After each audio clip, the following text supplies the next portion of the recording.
ಸಾಮೂಹಿಕ ಮೆಡಿಟೇಷನ್ ಅಂತ ಮಾಡ್ತಾರೆ. ಎಂಥ ಅಸಭ್ಯವಾದದ್ದು ನೋಡಿ ಆಗುತ್ತೆ. ಒಂದು ಕಡೆ ಸ್ತ್ರೀಯರು, ಒಂದು ಕಡೆ ಪುರುಷರು ಪರಸ್ಪರ ಎದುರು ಬದಲಾಗಿ ಕೂತು ಮುಖ ನೋಡ್ಕೊಂಡು ಮಾಡುವ ಮೆಡಿಟೇಷನ್ ಹೇಗಿರುತ್ತೆ ಊಹೆ ಮಾಡಿಕೊಳ್ಳಿ. ವಿಶ್ವಾಮಿತ್ರರು ಮೇನಕಿಯೂ ಸೇರಿ ಕಂಬೈನ್ಡ್ ಸ್ಟಡಿ ಮಾಡಿದ್ರಲ್ಲ, ಆ ರೀತಿಯ ಸ್ಟಡಿ ಆಗುತ್ತೆ, ಪ್ರಯೋಜನ ಆಗೋದಿಲ್ಲ. ಏಕಾಂತದಲ್ಲಿ ಕೂತು ಭಗವತ್ ಚಿಂತನೆ ಮಾಡಿದ್ರೇನೆ ಈ ಕೋತಿ ಮನಸ್ಸನ್ನು ಒಂದು ಕಡೆ ನಿಲ್ಲಿಸೋಕ್ಕಾಗೋದಿಲ್ಲ. ಇನ್ನೊಬ್ಬರು ಪಕ್ಕದಲ್ಲಿ ಕೂತಿದ್ರಾಗೋದು. ಪಾರಾಯಣ ಮಾಡುವ ಏಕಾಂತವಾಗಿರಬೇಕು, ಜಪ ಮಾಡುವ ಏಕಾಂತವಾಗಿರಬೇಕು, ಮಕ್ಕಳು ಕೂಡ ಸುಳಿಯಬಾರದು. ಅದು ಈ ಹುಕ್ಕುಮಾರಿ ಕಲಿಸಿದ ಪಾಠ. ಅದಾದ ಮೇಲೆ ಒಂದು ಊರ್ಣನಾಭಿ ಅಂದ್ರೆ ಜೇಡರ ಹುಳು.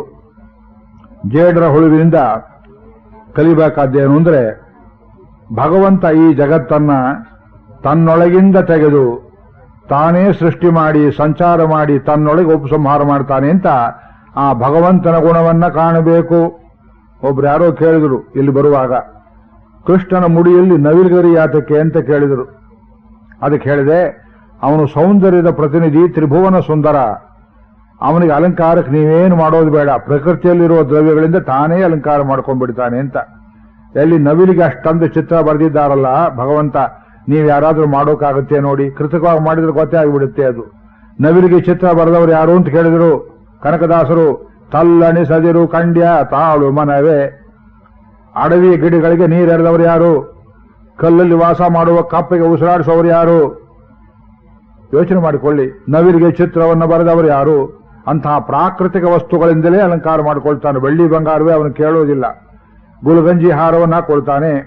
ವನ್ಯವಾದ ಪುಷ್ಪಗಳಿಂದ ವನಮಾಲೆಯನ್ನು ಮಾಡಿಕೊಳ್ತಾನೆ. ತೆಂಗಿನ ಹೊಂಬಾಳೆ ಇದೆಯಲ್ಲ, ಸುಂದರವಾದ ಪುಷ್ಪ, ಕಿವಿಗೆ ಸಿಕ್ಕಿಸಿಕೊಳ್ತಾನೆ. ಗುಲಾಬಿ ಹೂ ಸಿಕ್ಕಿಸಿಕೊಳ್ತಾನೆ.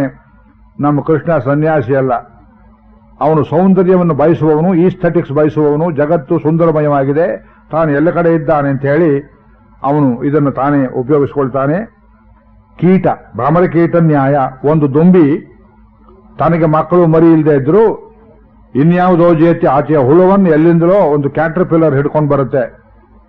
ಹಿಡ್ಕೊಂಡು ಬಂದು ತನ್ನ ಗೂಡಿನಲ್ಲಿಟ್ಟು ಅದ್ಯಾವುದರದೋ ಮರಿ, ಇದ್ಯಾವುದೋ ಜಾತಿ, ತನ್ನ ಕ್ರೂರವಾದಂತಹ ಮೀಸೆಗಳಿಂದ ಕಾಲುಗಳಿಂದ ಅದನ್ನು ಕುಕ್ಕುವುದಕ್ಕೆ ಹೋಗಿ ಹೋಗಿ ಆ ಭಯದಿಂದ ಆ ಹುಳವಾದದ್ದು ದುಂಬಿಯನ್ನು ನೋಡಿ ನೋಡಿ ನೋಡಿ ಅದರಂತೆ ರೂಪ ಹೊಂದುವಂತೆ ಭ್ರಮರಕೀಟ ನ್ಯಾಯ ಅಂತಾರೆ. ಶಿಶುಪಾಲಾದಿಗಳು ಹುಟ್ಟಿನಿಂದಲೇ ಕೃಷ್ಣನ ರೂಪವನ್ನು ತಾಯಿ ಬಾಯಲ್ಲಿ ಕೇಳಿ ಕೇಳಿ ಅಯ್ಯೋ ಕೃಷ್ಣ ಕೊಲ್ತಾನಲ್ಲ ಅನ್ನೋ ಭಯದಿಂದ ಕೊನೆಯಲ್ಲಿ ತದ್ರೂಪಮಾಹು ಸಾಯುಜ್ಯವನ್ನು ಹೊಂದಿದ ಅಂತ ಹೇಳ್ತಾರೆ. ವೈರೇಣಯಂ ನೃಪತಯ. ವೈರದಿಂದ ನೋಡಿದವನಿಗೆ ಮೋಕ್ಷವಾಯಿತು, ಪ್ರೀತಿಯಿಂದ ನೋಡೋನು ಮೋಕ್ಷ ಆಗೋದಿಲ್ವೇ? ರಾಮಾಯಣದಲ್ಲಿ ಹೇಳ್ತಾರೆ. ಮತ್ತೆ ಎಲ್ಲಿಯಾರು ಹೋದ್ರೆ 10 ನಿಮಿಷ ಹೋಗುತ್ತೆ ಅಂತ ಭಯ. ಕೈಕೇಯಿಯನ್ನು ಕೇಳ್ತಾನೆ ದಶರಥ ಕೈ ಮುಗಿದು, ರಾಮನನ್ ಕಾಡು ಹೋಗು ಅಂತ ಹೇಳ್ತೀಯಲ್ಲ, ನಿನಗೆ ಬುದ್ಧಿ ಇದೆಯೇ? ನಿನ್ ಗಂಡ ಚೆನ್ನಾಗಿ ಕಾಣಬೇಕೋ ಬೇಡವೋ ಅಂದ. ಯಾಕ್ರಿ ಏನಾಗಿದೆ ನಿಮಗೆ ಅಂತ ಕೇಳಿದ್ಲು. ನಾನು ನಿನ್ನ ಕೈ ಹಿಡಿಯುವಾಗ ತುಂಬಾ ಮುದುಕನಾಗಿದ್ದೆ, ಹೌದೋ ಅಲ್ವೋ? ಹೌದು ಅಂದ್ಲು. ಈಗೇನಾಗಿದ್ದೆ ನೋಡು ಅಂದ ಅವನು. ರಾಮ ಹುಟ್ಟಿದ ಮೇಲೆ ರಾಮನ ರೂಪವನ್ನು ನಿತ್ಯ ನೋಡಿ ನೋಡಿ ನೋಡಿ ಬೆರಗಾಗಿ ಸಂತೋಷಪಟ್ಟು 60,000 ವರ್ಷ ವಯಸ್ಸಾಗಿದ್ದ ದಶರಥ ರಾಮನಿಗೆ 25ನೇ ವರ್ಷ ಪ್ರಾಯ ಬರುವುದರಲ್ಲಿ ದಶರಥನನ್ನು ರಾಮನನ್ನು ಪಕ್ಕಪಕ್ಕದಲ್ಲಿ ನಿಲ್ಲಿಸಿದ್ರೆ ರಾಮ ಯಾರು ದಶರಥ ಯಾರು ಅಂತ ಗೊತ್ತಾಗ್ತಾ ಇರಲಿಲ್ಲವಂತೆ. ಇದನ್ನು ವ್ಯಾಖ್ಯಾನ ಮಾಡ್ತಾರೆ ವಾಲ್ಮೀಕಿ ರಾಮಾಯಣದ ಒಂದು ಶ್ಲೋಕ ಇದೆ. ನಾನು ಆ ರಾಮನ ನಿತ್ಯ ದರ್ಶನದಿಂದ ಯೌವನ ಪಡ್ಕೊಂಡಿದ್ದೇನೆ ಕೈಕೇಯಿ. ಅವನನ್ನು ಕಾಡಿ ಕಳಿಸಿದ್ರೆ ನಾನು ಮತ್ತೆ ಮುದುಕ ಆಗ್ತೇನೆ. ಯಾವ ಹೆಂಡತಿ ತಾನೇ ತನ್ನ ಗಂಡನಿಗೆ ಯೌವನ ಇರಬಾರದು ಅಂತ ಹೇಳ್ತಾಳೆ? ಯೋಚನೆ ಮಾಡಿ. ವಯಸ್ಸಾದಾದ್ರೂ ಗಂಡ ತಲೆ ಬೆಳ್ಳಗಾಗಿದ್ರು ಪೇಂಟ್ ಮಾಡೋ ಹೆಂಡತಿಯರೆಲ್ಲ ಯೋಚನೆ ಮಾಡಿಕೊಳ್ಳಿ. ತಾನು ಚೆನ್ನಾಗಿದ್ದು ಹೌದು, ಗಂಡನೂ ಚೆನ್ನಾಗಿರಬೇಕು ಅಂತ ಕೇಳ್ತಾಳೆ. ಇಂಥದೇ ಮಾತು ವಸುದೇವರ ಬಾಯಲ್ಲಿ ಬರುತ್ತೆ. ಪುತ್ರೋತ್ಸವ ಆಯಿತು, ಅನೇಕ ಮಕ್ಕಳನ್ನು ಹಡೆದಿದ್ರು ವಸುದೇವರಿಗೆ. ಕೃಷ್ಣ ದರ್ಶನ ಮಾಡ್ತಾ ಮಾಡ್ತಾ ಯೌವನ ಪ್ರಾಪ್ತಿಯಾಯಿತು. ನಾವು ನಿತ್ಯ ದೇವಸ್ಥಾನಕ್ಕೆ ಬಂದ್ರೆ ನಮಗಿದು ಅನುಭವ ಆಗುತ್ತೆ. ಹಾಗಿದ್ರೆ ಗಣಪತಿಯನ್ನು ನೋಡ್ತಾ ನೋಡ್ತಾ ನಮಗೂ ಸೊಂಡ್ಲು ಬರುತ್ತೆ ಅಂತ ಕೇಳಬೇಡಿ, ಹಾಗರ್ಥವಲ್ಲ. ದೇವರ ದರ್ಶನ ಯಾವುದೇ ಒಂದು ರೂಪದಲ್ಲಿ ಮಾಡ್ತಾ ಇದ್ರೆ ಆರೋಗ್ಯ, ಶರೀರಾರೋಗ್ಯಂ ಐಶ್ವರ್ಯಂ ಅರ್ಥಾಂಶ ಆನುಷಂಗಿಕಾನ್ ದದಾತಿಧ್ಯಾಯಿನಾಂ ವಿಷ್ಣು ಅಪವರ್ಗ ಪ್ರದೋ ಹರಿ. ನಮ್ಮ ಗುರುಗಳಿಗೆ ತುಂಬಾ ಪ್ರಿಯವಾದ ಶ್ಲೋಕ. ಮೋಕ್ಷವನ್ನೇ ಕೊಡುವ ಭಗವಂತ ನೀವು ಕೇಳುವ ಆಯುಷ್ಯ ಕೊಡೋದಿಲ್ವೇ? ಐಶ್ವರ್ಯ ಕೊಡೋದಿಲ್ವೇ? ರೂಪವನ್ನು ಕೊಡೋದಿಲ್ವೇ? ದಿವಸಕ್ಕೆ ಒಂದು ಸಲವಾದರೂ ದೇವಸ್ಥಾನಕ್ಕೆ ಬರಬೇಕು, ದೇವರ ದರ್ಶನ ಮಾಡಬೇಕು. ದೇವಸ್ಥಾನಕ್ಕೆ ಹೇಗೆ ಬರಬೇಕು ಅಂತ ಹೇಳಿ ಪದೇ ಪದೇ ಅಂತ ಕಾರ್ಯಕರ್ತರು ಕೇಳ್ತಾರೆ. ಅಪ್ಪ, ಎಲ್ಲಕ್ಕೂ ಒಂದು ಯೂನಿಫಾರ್ಮ್ ಇದೆ. ಆಫೀಸ್ಗೆ ಹೋಗೋ ಯೂನಿಫಾರ್ಮ್ ಹಾಕೊಳ್ತೀರಿ. ಟ್ರಾಫಿಕ್ ಪೊಲೀಸ್ ಬಂದಿರ್ತಾನೆ, ಹೇಗಿರ್ತಾನೆ? ಈಗ ನಾ ಪ್ರವಚನ ಮಾಡ್ತೀನಲ್ಲ, ಹೀಗೆ ಕೂತಿರ್ತಾರೆ ಅವರು. ಟ್ರಾಫಿಕ್ ಪೊಲೀಸ್ನವರು ದ್ವಾದಶೋರ್ಧ ಗುಂಡಗಳನ್ನ ಹಾಕೊಂಡು ಕೈಲಿ ಜಪಮಣಿ ಹಿಡ್ಕೊಂಡಿದ್ರೆ ಅವ್ರ ಕೆಲಸ ಆಗೋದಿಲ್ಲ. ಅವ್ರು ಹೇಗಿರ್ಬೇಕೋ ಹಾಗೆ ಇರ್ತಾರೆ. ಅವ್ರ ಕೈ ಕಾಣಿಸೋದಿಲ್ಲ ಅಂತ ಅದಕ್ಕೆಲ್ಲ ಟ್ರಾನ್ಸ್ಲೂಸೆಂಟ್ ಪದಾರ್ಥಗಳನ್ನು ಹಾಕಿರ್ತಾರೆ. ಹೀಗೋಗಿ ಹಾಗೋಗಿ ನಾಟ್ಯ ಮಾಡ್ತಾ ನಿಂತಿರ್ತಾರಲ್ಲ ರಸ್ತೆಯಲ್ಲಿ. ಅದಕ್ಕೊಂದು ಯೂನಿಫಾರ್ಮ್ ಇದ್ರೆ, ಒಂದು ಬಸ್ಸು ರೈಲು ಓಡಿಸೋ ಯೂನಿಫಾರ್ಮ್ ಇದ್ರೆ, ಎಲ್ಲ ದೇವಸ್ಥಾನಕ್ಕೆ ಬರೋಕೆ ಯೂನಿಫಾರ್ಮ್ ಇಲ್ಲವೇ?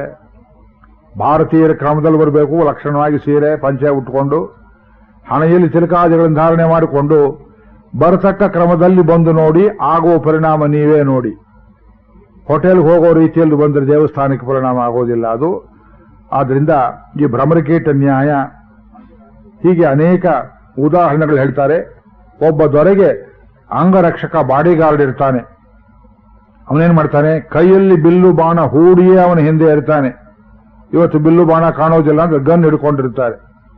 ಒಬ್ಬ ರಾಷ್ಟ್ರಪತಿ ನಿಮ್ಮೂರಿಗೆ ಭೇಟಿ ಕೊಟ್ರೆ, ಒಬ್ಬ ಪ್ರಧಾನಮಂತ್ರಿ ಭೇಟಿ ಕೊಟ್ರೆ, ಅವರ ಹಿಂದೆನೆ ಶಸ್ತ್ರಧಾರಿಗಳಿರ್ತಾರೆ, ಗುರಿ ಇಟ್ಟುಕೊಂಡೇ ಬಂದಿರ್ತಾರೆ, ಶಸ್ತ್ರ ಎಲ್ಲಿರ್ತಾರೆ. ಆ ರೀತಿಯಲ್ಲಿ ಜೀವನದಲ್ಲಿ ಪ್ರಗತಿ ಹೊಂದುವ ಪ್ರತಿಯೊಬ್ಬನೂ ಈ ಪ್ರಗತಿ ವಿರೋಧಿಗಳೆಲ್ಲಿದ್ದಾರೆ ಅಂತ ಗುರಿ ಇಟ್ಟುಕೊಂಡೇ ನಮ್ಮ ಸಾಧನೆಯನ್ನು ಮಾಡಬೇಕು. ಹಾವು ತಾನು ಮನೆಯನ್ನು ಕಟ್ಟೋದಿಲ್ಲ, ಗೂಡು ಕಟ್ಟುವುದು ಗೆದ್ದಲು ಹುಳ.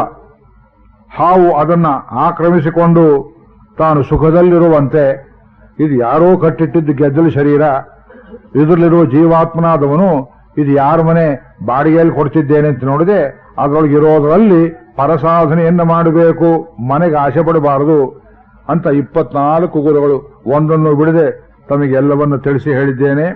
ಅಯ್ಯ ಉದ್ಧವ, ಆ ಅವಧೂತರು ದತ್ತಾತ್ರೇಯರು ಹೇಳಿದ್ದು 24 ಗುರುಗಳು, ಇಂಥದ್ದನ್ನು ನೀನು ಅಭ್ಯಾಸ ಮಾಡಿಕೋ ಜೀವನದಲ್ಲಿ ಅಂತ ಸ್ವಾಮಿ ಒಂದು ಉಪದೇಶವನ್ನು ಕೊಡ್ತಾನೆ. ಅಲ್ಲಿಂದ ಆಚೆಗೆ ಭಕ್ತಿಯೋಗವನ್ನು ಉಪದೇಶ ಮಾಡ್ತಾನೆ. ಇದು ಭಗವದ್ಗೀತೆಯಲ್ಲಿ ವಿಸ್ತಾರವಾಗಿ ಬಂದಿದೆ. ಮಯೋದಿತೇಷು ಅವಹಿತಃ ಸ್ವಧರ್ಮೇಷು ಮದಾಶ್ರಯ ವರ್ಣಾಶ್ರಮ ಕುಲಾಚಾರಂ ಅಕಾಮಾತ್ಮ ಸಮಾಚರೇತ್. ನಿನ್ನೆ ಭಾಗವತ್ ಧರ್ಮದಲ್ಲಿ ಜಾತಿ ಇಲ್ಲ ಅಂತ ಹೇಳಿದೆ. ಇವತ್ತು ಆ ಜಾತಿ ಯಾತಕ್ಕೆ ಇದೆ ಅನ್ನೋದನ್ನು ವಿವರಿಸ್ತಾ ಇದ್ದಾರೆ ಭಗವಂತ. ಅವನವನ ವರ್ಣಕ್ಕೆ ಆಶ್ರಮಕ್ಕೆ ಉಚಿತವಾದ ವೃತ್ತಿಯನ್ನ ಮನುಷ್ಯ ಮಾಡಬೇಕು.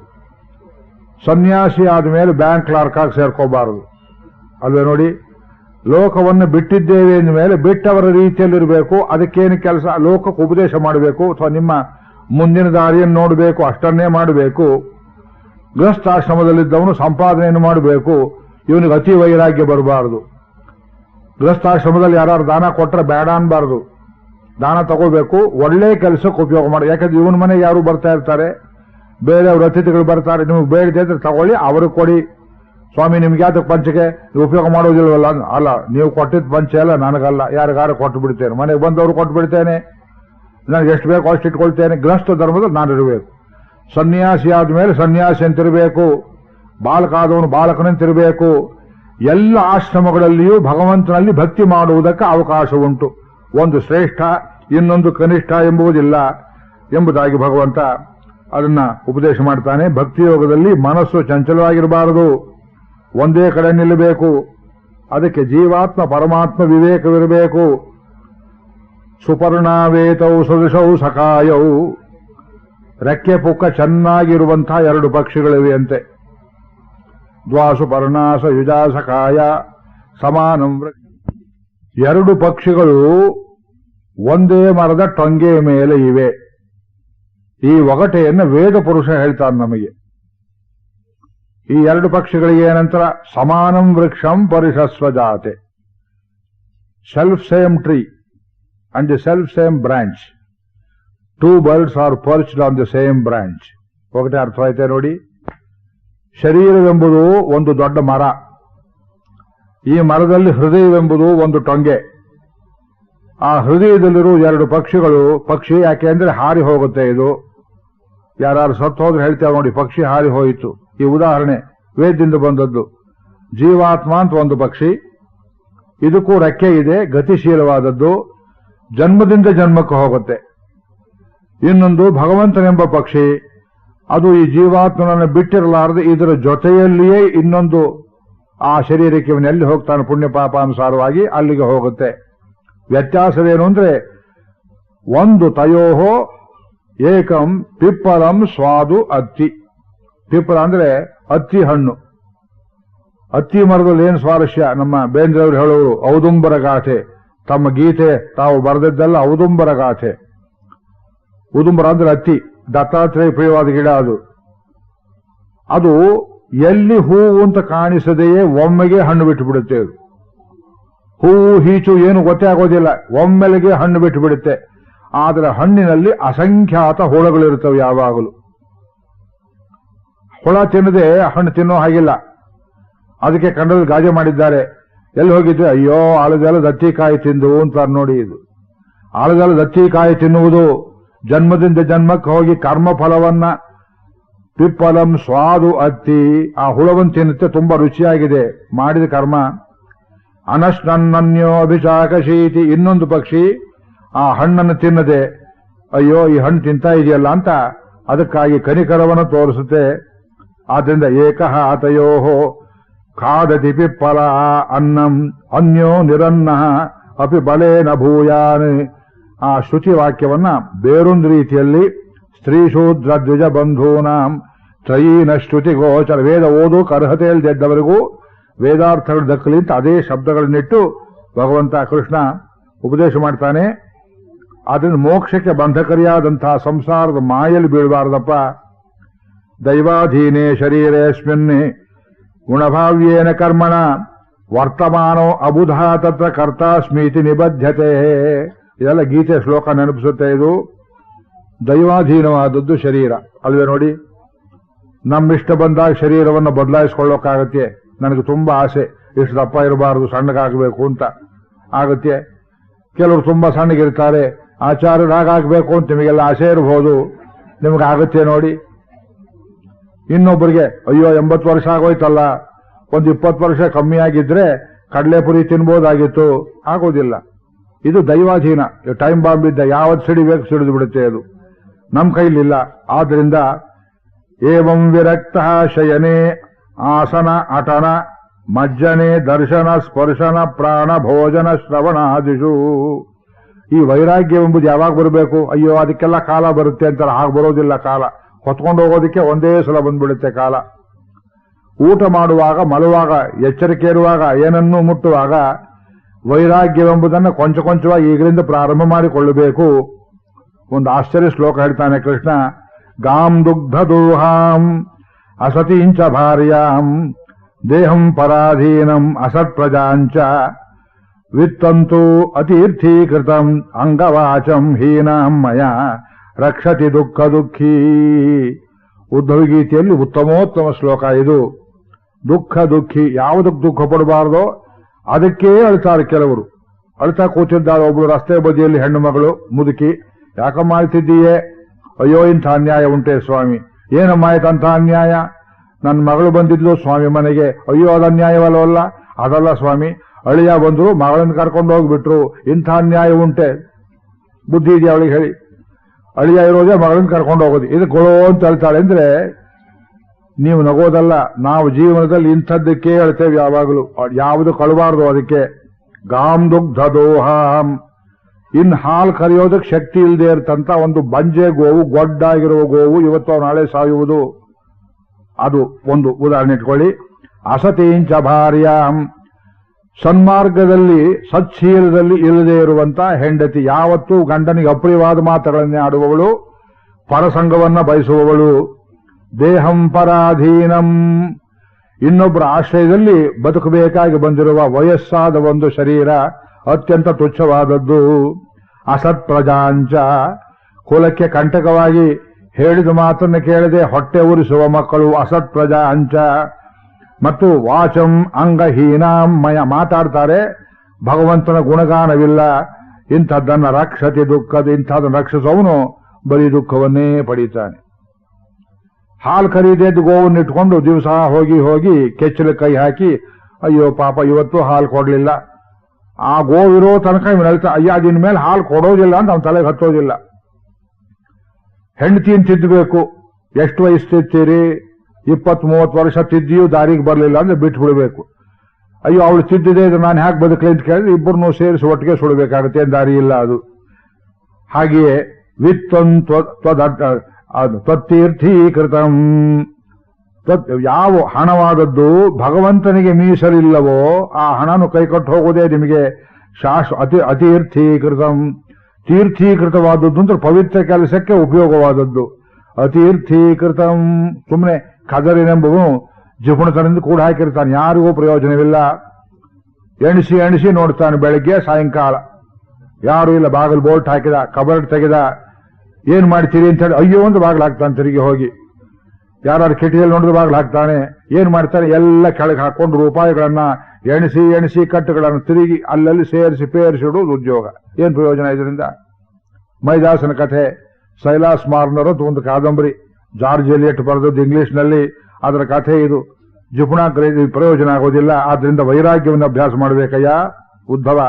ವೈರಾಗ್ಯ ಇಲ್ಲದೆ ಇದ್ರೆ ಮನುಷ್ಯನಿಗೆ ಭಕ್ತಿಯೂ ಬರುವುದಿಲ್ಲ ಅನ್ನೋ ಮಾತನ್ನು ಹೇಳ್ತಾನೆ.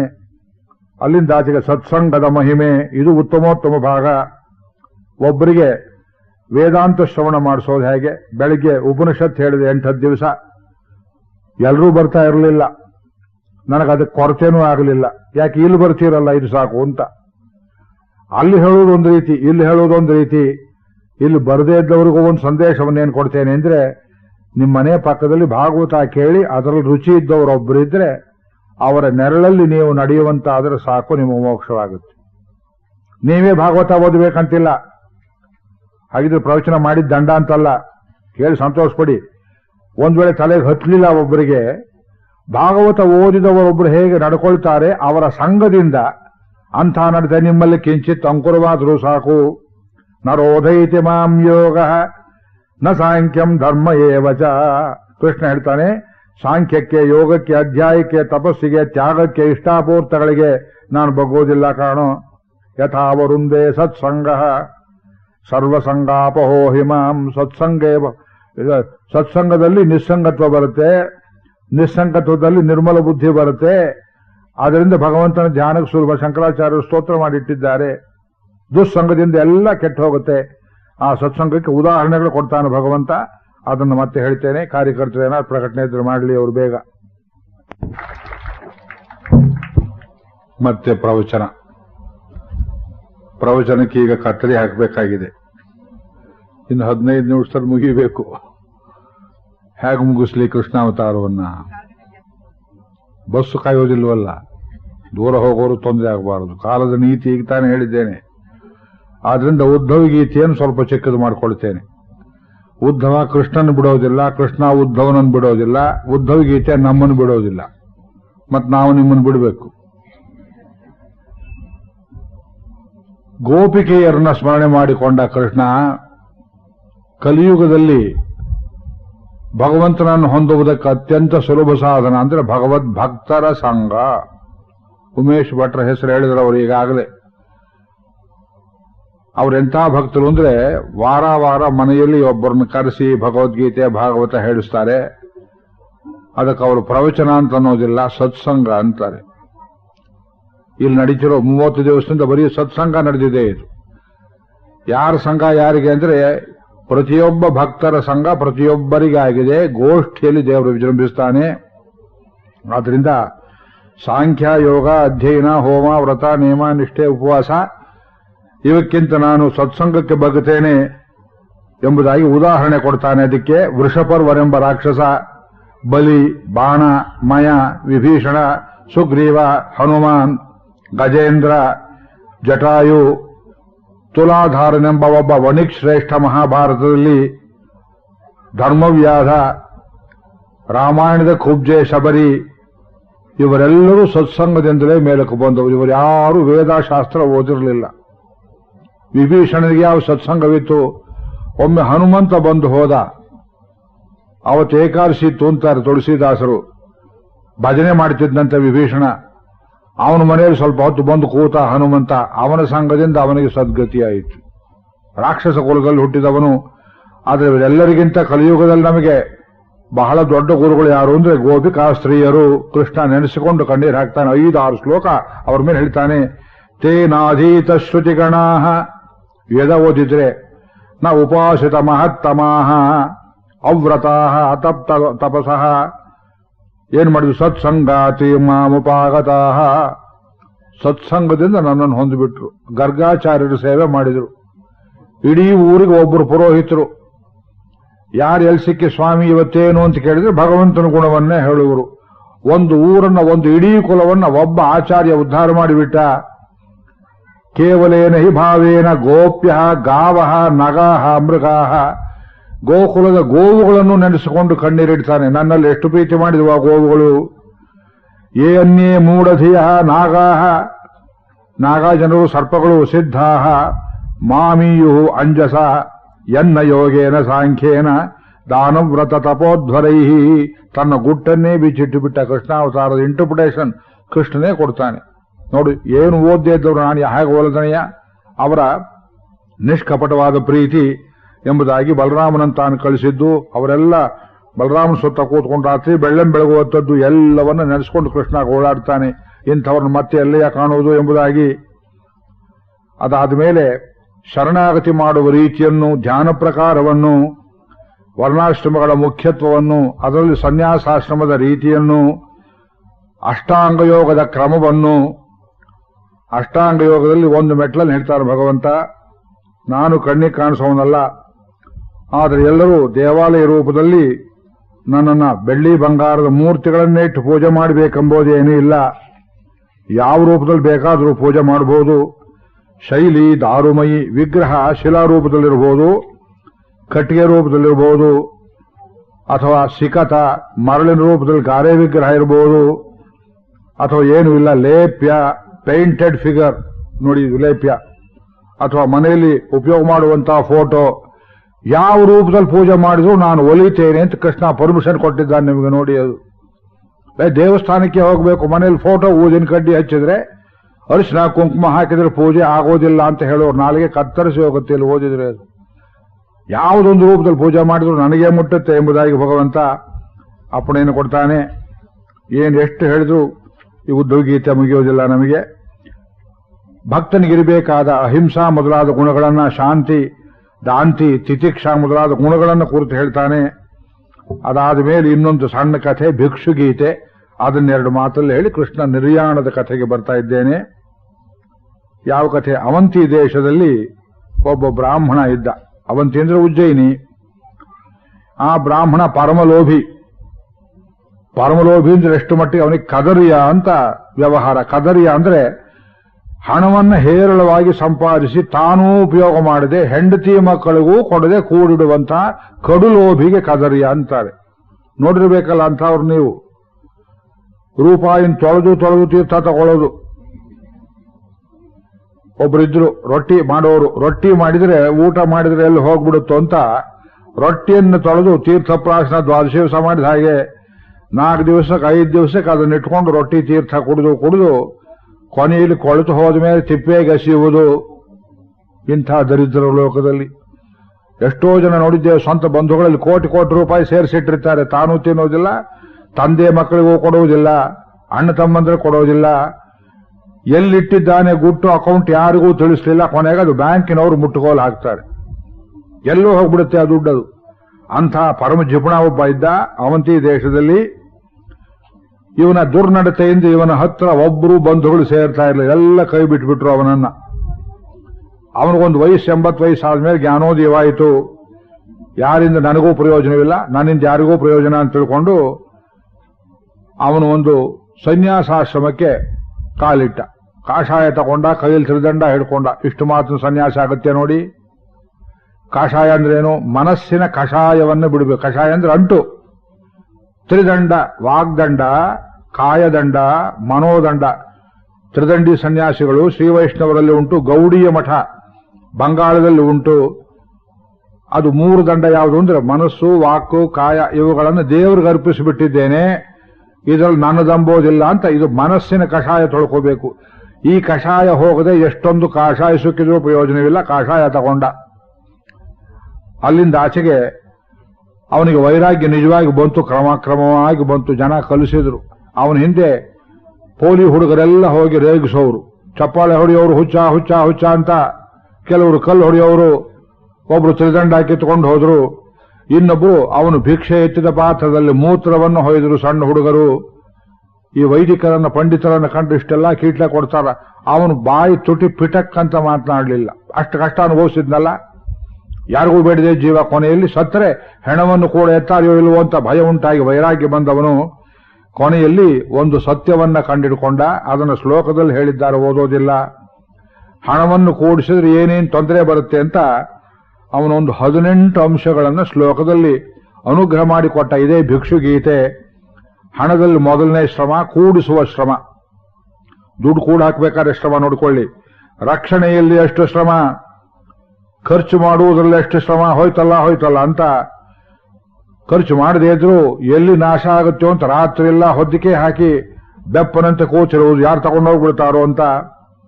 ಉಪಯೋಗಿಸಲು ಭಯ ಮತ್ತು ಆಯಾಸ, ಶರೀರಕ್ಕೆ ನಾನಾ ರೀತಿಯ ಚಿಂತೆಗಳು, ಕಳ್ಳರ ಭಯ, ಹಿಂಸೆ ಎಲ್ಲ ಸಹಿಸಬೇಕು. ದುಡ್ಡಿದೆಯೇ ಹೇಳು, ಪೀಡೆ ಮಾಡ್ತಾರೆ, ಇಲ್ಲ ಅಂತ ಹೇಳಬೇಕು.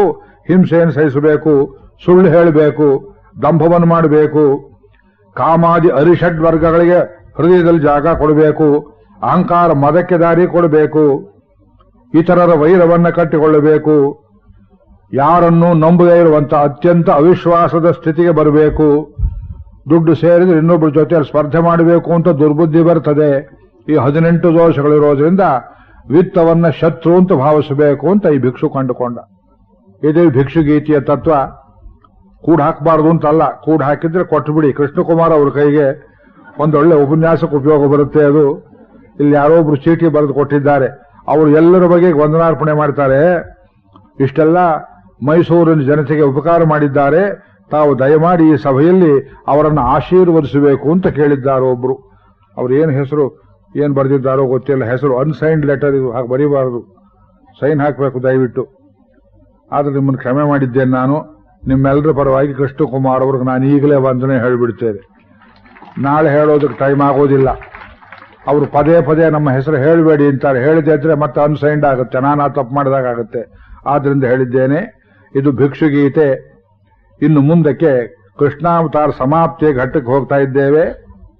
ಅತ್ಯಂತ ದಾರುಣವಾದದ್ದು. ಕೃಷ್ಣ ಹೇಳಿದ ವಾಯಿದೆ ಬಂದು ಬಿಡಿತು. ಆ ವಾಯಿದೆಯ ಒಳಗಡೆಯೇ ಯದುಕುಲ ವಿನಾಶಕ್ಕೆ ಕೃಷ್ಣ ದಾರಿ ಮಾಡಿದ್ದ. ಅದು ಹಿಂದೆ ಹೇಳಿಬಿಟ್ಟಿದ್ದಾರೆ. ಏಕಾದಶ ಸ್ಕಂದದ ಪ್ರಾರಂಭದಲ್ಲಷ್ಟು ಕೊನೆಯಲ್ಲಷ್ಟು ಕೂಡಿಸಿ ಹೇಳ್ತೇನೆ. ಕೃಷ್ಣನ ಮಕ್ಕಳು, ಕೆಲವರು ಮೊಮ್ಮಕ್ಕಳು, ಸ್ವಾಮಿ ಕೃಷ್ಣನ ಯೋಗ್ಯತೆಗೆ ಯದುಕುಲದ ಮರ್ಯಾದೆಗೆ ತಕ್ಕಂತೆ ನಡ್ಕೊಳ್ಳಿಲ್ಲ. ಇವತ್ತು ಹಿಪ್ಪಿಗಳಿದ್ದಾರೆ ನೋಡಿ, ಗೋಕರ್ಣಕ್ಕೆ ಬರ್ತಾರೆ, ದಿವ್ಯಕ್ಷೇತ್ರಗಳಿಗೆ ಬರ್ತಾರೆ, ಸಿ ಬೀಚ್ಗಳಲ್ಲಿ ಬರ್ತಾರೆ. ಪಶ್ಚಿಮದವರ ರೀತಿಯಲ್ಲಿ ತಲೆಯೆಲ್ಲ ಹುಚ್ಚುಚ್ಚಾಗಿ ಜುಟ್ಟಾಗಿ ಬಿಟ್ಟುಕೊಂಡು ಹೆಣ್ಣು ಗಂಡು ವ್ಯತ್ಯಾಸ ಗೊತ್ತಿಲ್ಲದೆ ಇರುವಂತೆ ಅರ್ಧನಗ್ನರಾಗಿ ಈ ಗಿಟಾರ್ ವಾದ್ಯವನ್ನು ಹೆಗಲ ಮೇಲೆ ಹಾಕೊಂಡು ಮೈಯನ್ನು ಸಿಕ್ಕ ಹಾಕೊಡ್ತಾ ಕುಣಿದಾಡ್ತಾರೆ ನೋಡಿ. ಈ ರೀತಿಯ ಪೋಲಿ ಕೆಲಸಗಳನ್ನು ಮಾಡ್ತಾ ಊರೂರು ಸುತ್ತಾ ಇದ್ರು. ಒಂದು ದಿವಸ ವಿಶ್ವಾಮಿತ್ರರು, ಅತ್ರಿ ಮಹರ್ಷಿಗಳು, ಆಂಗಿರಸರು, ಕಶ್ಯಪರು ಮೊದಲಾದ ಮಹಾನುಭಾವರೆಲ್ಲರೂ ದೂರ್ವಾಸರನ್ನು ಒಳಗೊಂಡ ಕೃಷ್ಣ ದರ್ಶನಾರ್ಥಿಗಳಾಗಿ ದ್ವಾರಕೆ ಕಡೆಗೆ ಬರ್ತಿದ್ರು. ಇದು ಸ್ವಲ್ಪ ಹಿಂದೆ ನಡೆದ ಕಥೆ. ಪೀಠಿಕೆ ಹಾಕಿದ್ದ ಬ್ರಹ್ಮನಿಗೆ ಹೇಳ್ತಾನೆ, ಎಲ್ಲ ಏರ್ಪಾಡು ಮಾಡಿದ್ದೀನಿ ಅಂತ. ಇದು ಏರ್ಪಾಡು. ಅವರೆಲ್ಲ ಬರ್ತಿರುವಾಗ ಕೃಷ್ಣನ ಮಕ್ಕಳಲ್ಲಿ ನೋಡುವುದಕ್ಕೆ ತುಂಬಾ ಸ್ಫುರದ್ರೂಪಿಯು ಹೆಣ್ಣಿನ ಮುಖವುಳ್ಳವನು ಆದವನು ಜಾಂಬವತಿಯ ಮಗ ಸಾಂಬನೆಂಬವನು ಶುದ್ಧ ಪೋಲಿ. ಅವನಿಗೆ ಚಿಕ್ಕ ವಯಸ್ಸಲ್ಲೇ ಒಂದು ರೋಗ, ಕ್ಷಯರೋಗ ಬೇರೆ ಅಂಟುಕೊಂಡಿತ್ತು ದುಸ್ಸಹವಾಸದಿಂದ. ಅದನ್ನು ಕೋಣಾರ್ಕದಲ್ಲಿ ಸೂರ್ಯೋಪಾಸನೆಯಿಂದ ಕಳ್ಕೊಂಡ ಅಂತ ಹೇಳ್ತಾರಲ್ಲಿ, ಭಾಗವತದಲ್ಲಿಲ್ಲ. ಅವನಿಗೆ ಹೆಣ್ಣು ವೇಷವನ್ನು ತೊಡಿಸಿ ಕೃಷ್ಣನ ಮಕ್ಕಳು ಹೊಟ್ಟೆಗೆ ಬೇಕಾದಷ್ಟು ಬಟ್ಟೆಗಿಟ್ಟೆ ಸುತ್ತಿ ಗರ್ಭಿಣಿ ಅಂತ ಅಲಂಕಾರವನ್ನು ಮಾಡಿ ಇವರೆಲ್ಲ ಹೋಗಿ ಕೆಣಕ್ತಾ ಇದ್ದಾರೆ. ದೂರ್ವಾಸರ ಹತ್ರ ನಮಸ್ಕಾರ ಮಾಡಿದರು. ಮಹರ್ಷಿಗಳೇ, ತಾವು ತ್ರಿಕಾಲ ಜ್ಞಾನಿಗಳು, ಈ ನಾರಿಮಣಿಯ ಹೊಟ್ಟೆಯಲ್ಲಿ ಹುಟ್ಟುವ ಮಗು ಗಣ್ಣಿರಬಹುದೇ ಹೆಣ್ಣಿರಬಹುದೇ, ತಾವು ಹೇಳ್ತೀರಾ ಅಂತ ಕೇಳಿದರು. ಅವರು ಜ್ಞಾನ ದೃಷ್ಟಿಯಿಂದ ಧ್ಯಾನ ಮಾಡಿದವರು. ಮೂರ್ಖರೇ, ನಾನು ನಿಮ್ಮಷ್ಟು ಮೂರ್ಖ ಅಂತ ನನ್ನನ್ನು ಏಮಾರಿಸೋಕೆ ಬಂದಿದ್ದೀರಾ?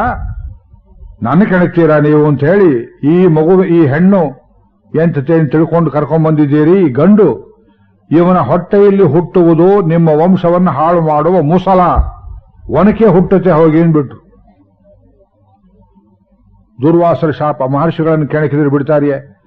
ಅದು ಹೇಳ್ತಾ ಹೇಳ್ತಾ ಒಂದು ದಿವಸ ಗಂಡಾಗಿದ್ದರೂ ಸಾಂಬ ಒಂದು ಒನಕೆಯನ್ನ ಪ್ರಸವ ಮಾಡಿಬಿಟ್ಟ. ಕಬ್ಬಣದ ಒನಕೆ, ಹಾರೆ ಇದ್ದ ಹಾಗೆ. ಅದನ್ನೆಲ್ಲ ಸಭೆ ಮಾಡಿದ್ರು. ಉಗ್ರಸೇನ ರಾಜನ ಸಭೆ ಸೇರಿಸಿದ್ರು. ಅಯ್ಯೋ ಋಷಿ ಶಾಪ ಆಗೋಯ್ತಲ್ಲ, ಆಳಿಗೊಂದ್ಸಲ ಎಲ್ಲಾ ಬೈತಾರೆ. ಕೃಷ್ಣ ಪತ್ನಿಯರೆಲ್ಲ ನಮ್ಮ ಮನೇಲಿ ಹುಟ್ಟಿದ್ರಲ್ಲ ಇಂಥ ಶಾಪ ತಗೊಂಡ್ಬಂದ್ರಲ್ಲ ಋಷಿಗಳ ಕೈಯಲ್ಲಿ, ಅನ್ಯಾಯ ಕುಲ ಹಾಳು ಮಾಡಿಬಿಟ್ಟು ಎಲ್ಲ ಬೈದ್ರು. ಸಭೆ ಕೂಡಿಸಿದ್ರು. ಏನ್ ಮಾಡೋದು? ಋಷಿ ಶಾಪ. ಕೃಷ್ಣನನ್ನೇ ಕೇಳಿದ್ರು. ಕೃಷ್ಣ ಏನ್ ಮಾತಾಡಲಿಲ್ಲ. ಅವನದೇ ಸಂಕಲ್ಪ, ಇವನ್ ಪ್ರಚೋದನೆ ಕೊಟ್ಟೋದೆ ಹೇಗಾಗಲಿ. ಆಮೇಲೆ ಕೆಲವರು ಬುದ್ಧಿವಂತರು ದೇವವಂಚನೆಯನ್ನು ಮಾಡೋಕೆ ಯೋಚನೆ ಮಾಡಿದ್ರು. ಈ ಕೊಡಲಿ ಇದು ಒನಕೆ ಇದ್ರೆ ತಾನೆ, ಹಾರ ಇದ್ರೆ ತಾನೆ ಅವಾಂತರ ಅಂತ ತಿಳ್ಕೊಂಡು ಸಮುದ್ರ ತೀರದಲ್ಲಿ, ಎಲ್ಲಿ ಪ್ರಭಾಸ ಕ್ಷೇತ್ರದಲ್ಲಿ, ಈ ಸೌರಾಷ್ಟ್ರ ಕಚ್ ಪ್ರಾಂತ ಇದೆಯಲ್ಲ, ಕಾಥೇವಾಡ, ಅದರ ಮ್ಯಾಪ್ ನೋಡಿ. ದ್ವಾರಕೆ ಇರೋದು ಒಂದು ಕಡೆ ಪಾಕಿಸ್ತಾನದ ಎದುರಿಗೆ ಕಾಣಿಸೋ ಹಾಗಿದೆ. ಅದೇ ತುದಿಯಲ್ಲಿ ಈ ಕಡೆ ಬಂದ್ರೆ ಪ್ರಭಾಸ ಕ್ಷೇತ್ರ, ಸೋಮನಾಥ ಕ್ಷೇತ್ರ, ಅದಕ್ಕೆ ಪಿಂಡಾರಕ ಕ್ಷೇತ್ರ ಅಂತ ಹೇಳ್ತಿದ್ರು. ಆ ಕ್ಷೇತ್ರಕ್ಕೆ ಹೋಗಿದ್ದೇನೆ ನಾನು. ಕೃಷ್ಣ ನಿರ್ಯಾಣ ಜಾಗದಲ್ಲಿ 10 ಬಂದಿದ್ದೇನೆ ನಾನು. ಅಲ್ಲಿ ಬಿರ್ಲಾ ಸಂಸ್ಥೆಯವರು ದೊಡ್ಡದಾಗಿ ಅಮೃತಶಿಲೆಯ ಮಂಟಪವನ್ನು ಕಟ್ಟಿಸಿ ಸ್ವಾಮಿ ಕೃಷ್ಣ ದೇಹವಿಟ್ಟ ಜಾಗದಲ್ಲಿ ಶಂಖಾಚಕ್ರ ಪಾದುಕೆಗಳನ್ನೆಲ್ಲ ಇಟ್ಟು ಭವ್ಯವಾದ ಕಟ್ಟಡ ಕಟ್ಟಿಸಿದ್ದಾರೆ. 3 ತೀರ್ಥ, ಸರಸ್ವತಿ ನದಿ ಗುಪ್ತಗಾಮಿನಿ, ಹಿರಣ್ಯ ನದಿ ಮತ್ತು ಸಮುದ್ರ 3 ಸೇರುವ ಪವಿತ್ರ ತೀರ್ಥ. ಬರೀ ಕಾಗೆಗಳು ಶ್ರಾದ್ದ ಮಾಡುವ ಜಾಗ ಪ್ರಭಾಸ ಕ್ಷೇತ್ರ. ಕೃಷ್ಣ ಯೋಚನೆ ಮಾಡಿದ, ಇದು ಏನಾದ್ರು ಇವರು ಸೂಚನೆ ಕೊಡಬೇಕು ಅಂದ. ಇವರೆಲ್ಲ ಹೋಗಿ ಉಗ್ರಸೇನ ರಾಜನ ಅಪ್ಪಣೆಯಂತೆ ಆ ತೀರದಲ್ಲಿ 3 ನದಿಗಳು ಸಮುದ್ರ ಸೇರುವ ತೀರ್ಥದ ಬಳಿಯಲ್ಲಿ ಕಲ್ಲಿನ ಮೇಲೆ ಈ ಹಾರೆಯನ್ನ ತೇದು ತೇದು ತೇದು ತೇದು, ಇದಿದ್ರೆ ತಾನೇ ಅಪಾಯ ಅಂತ ಅದನ್ನು ತೇದು ನೀರಲ್ಲಿ ತಳ್ಳಿಬಿಟ್ರು. ಸದ್ಯ ಪೀಡೆ ಪರಿಹಾರವಾಯಿತು ಅಂದ್ರು. ಆ ತೇದು ಬಿಟ್ಟದ್ದೆಲ್ಲ ಜೊಂಡಾಗಿ ಬೆಳೆದಿತ್ತು. ಆ ಜೊಂಡಿನಲ್ಲಿ ಅಲಗುಗಳು ಎಡ್ಜಸ್ಟ್ ಆಗಿದ್ದು ಅಂದ್ರೆ ಕತ್ತಿ ಮನೆಗಿಂತ ಚೂಪಾಗಿತ್ತು. ಆದ್ರಿಂದಲೇ ಯಾವ್ದವ್ರು ಸಾಯಬಹುದು ಅನ್ನೋ ದೈವಗತಿಯನ್ನು ಅವರು ತಿಳ್ಕೊಳ್ಳಿಲ್ಲ. ತೇದ ಮೇಲೆ ಕೊನೆಯಲ್ಲಿ ಒಂದು ಚೂರು ಮಿಕ್ಕಿತ್ತು. ಈ ಕೊಬ್ಬರಿಯನ್ನ ತುರಿಮಣೆಯಲ್ಲಿ ತುರಿಯುವ ಕೊನೆಯಲ್ಲಿ ಕೈ ಹಿಡಿಯೋಕ್ಕಾಗದೇ ಇರೋದಿರುತ್ತೆ ನೋಡಿ, ಅಷ್ಟು ಸಣ್ಣದನ್ನು ಇದೇನು ಮಾಡುತ್ತೆ ಅಂತ ತಿಳ್ಕೊಂಡು ನದಿಯಲ್ಲಿ ಹಾಕಿಬಿಟ್ರು. ಅದನ್ನೊಂದು ಮೀನು ನುಂಗಿತು. ಆ ಮೀನನ್ನು ಒಬ್ಬ ಬೆಸ್ತರವನು ಹಿಡಿದ. ಆ ಬೆಸ್ತರವನ ಹೆಸರು ಜರೆ ಎಂಬುದಾಗಿ. ಅವನನ್ನು ತುಂಬಾ ಚೂಪಾಗಿದೆ, ಯಾರೋ ಚೆನ್ನಾಗಿ ಉಜ್ಜಿ ಉಜ್ಜಿ ಚೂಪ್ ಮಾಡಿದ್ದಾರೆ ಅಂತ ಒಂದು ಬಾಣದ ತುದಿಗೆ ಸಿಕ್ಕಿಸಿ ಇಟ್ಟಿದ್ದ. ಅದರ ಕಥೆ ಆಮೇಲೆ ಹೇಳ್ತೇನೆ. ಈ ಕಡೆಯಲ್ಲಿ ಘೋರವಾದಂತಹ ಒಂದು ಸೂರ್ಯಗ್ರಹಣ ಬಂತು ಅಂತ ಹೇಳಿದ್ನಲ್ಲ, ಮಹಾಭಾರತ ಯುದ್ಧವಾದ 16ನೇ ವರ್ಷಕ್ಕೆ ಅಂಥದೇ ಒಂದು ಕ್ರೂರವಾದ ಗ್ರಹಣ, ಸೂರ್ಯಗ್ರಹಣ. ಗರ್ಗಾಚಾರ್ಯ ಹೇಳಿದ್ರು ಇದು ತುಂಬ ಉತ್ಪಾತಕವಾದದ್ದು, ಕುಲಕ್ಷಯ ಆದರೂ ಆಗಬಹುದು ಅಂದ್ಬಿಟ್ರು.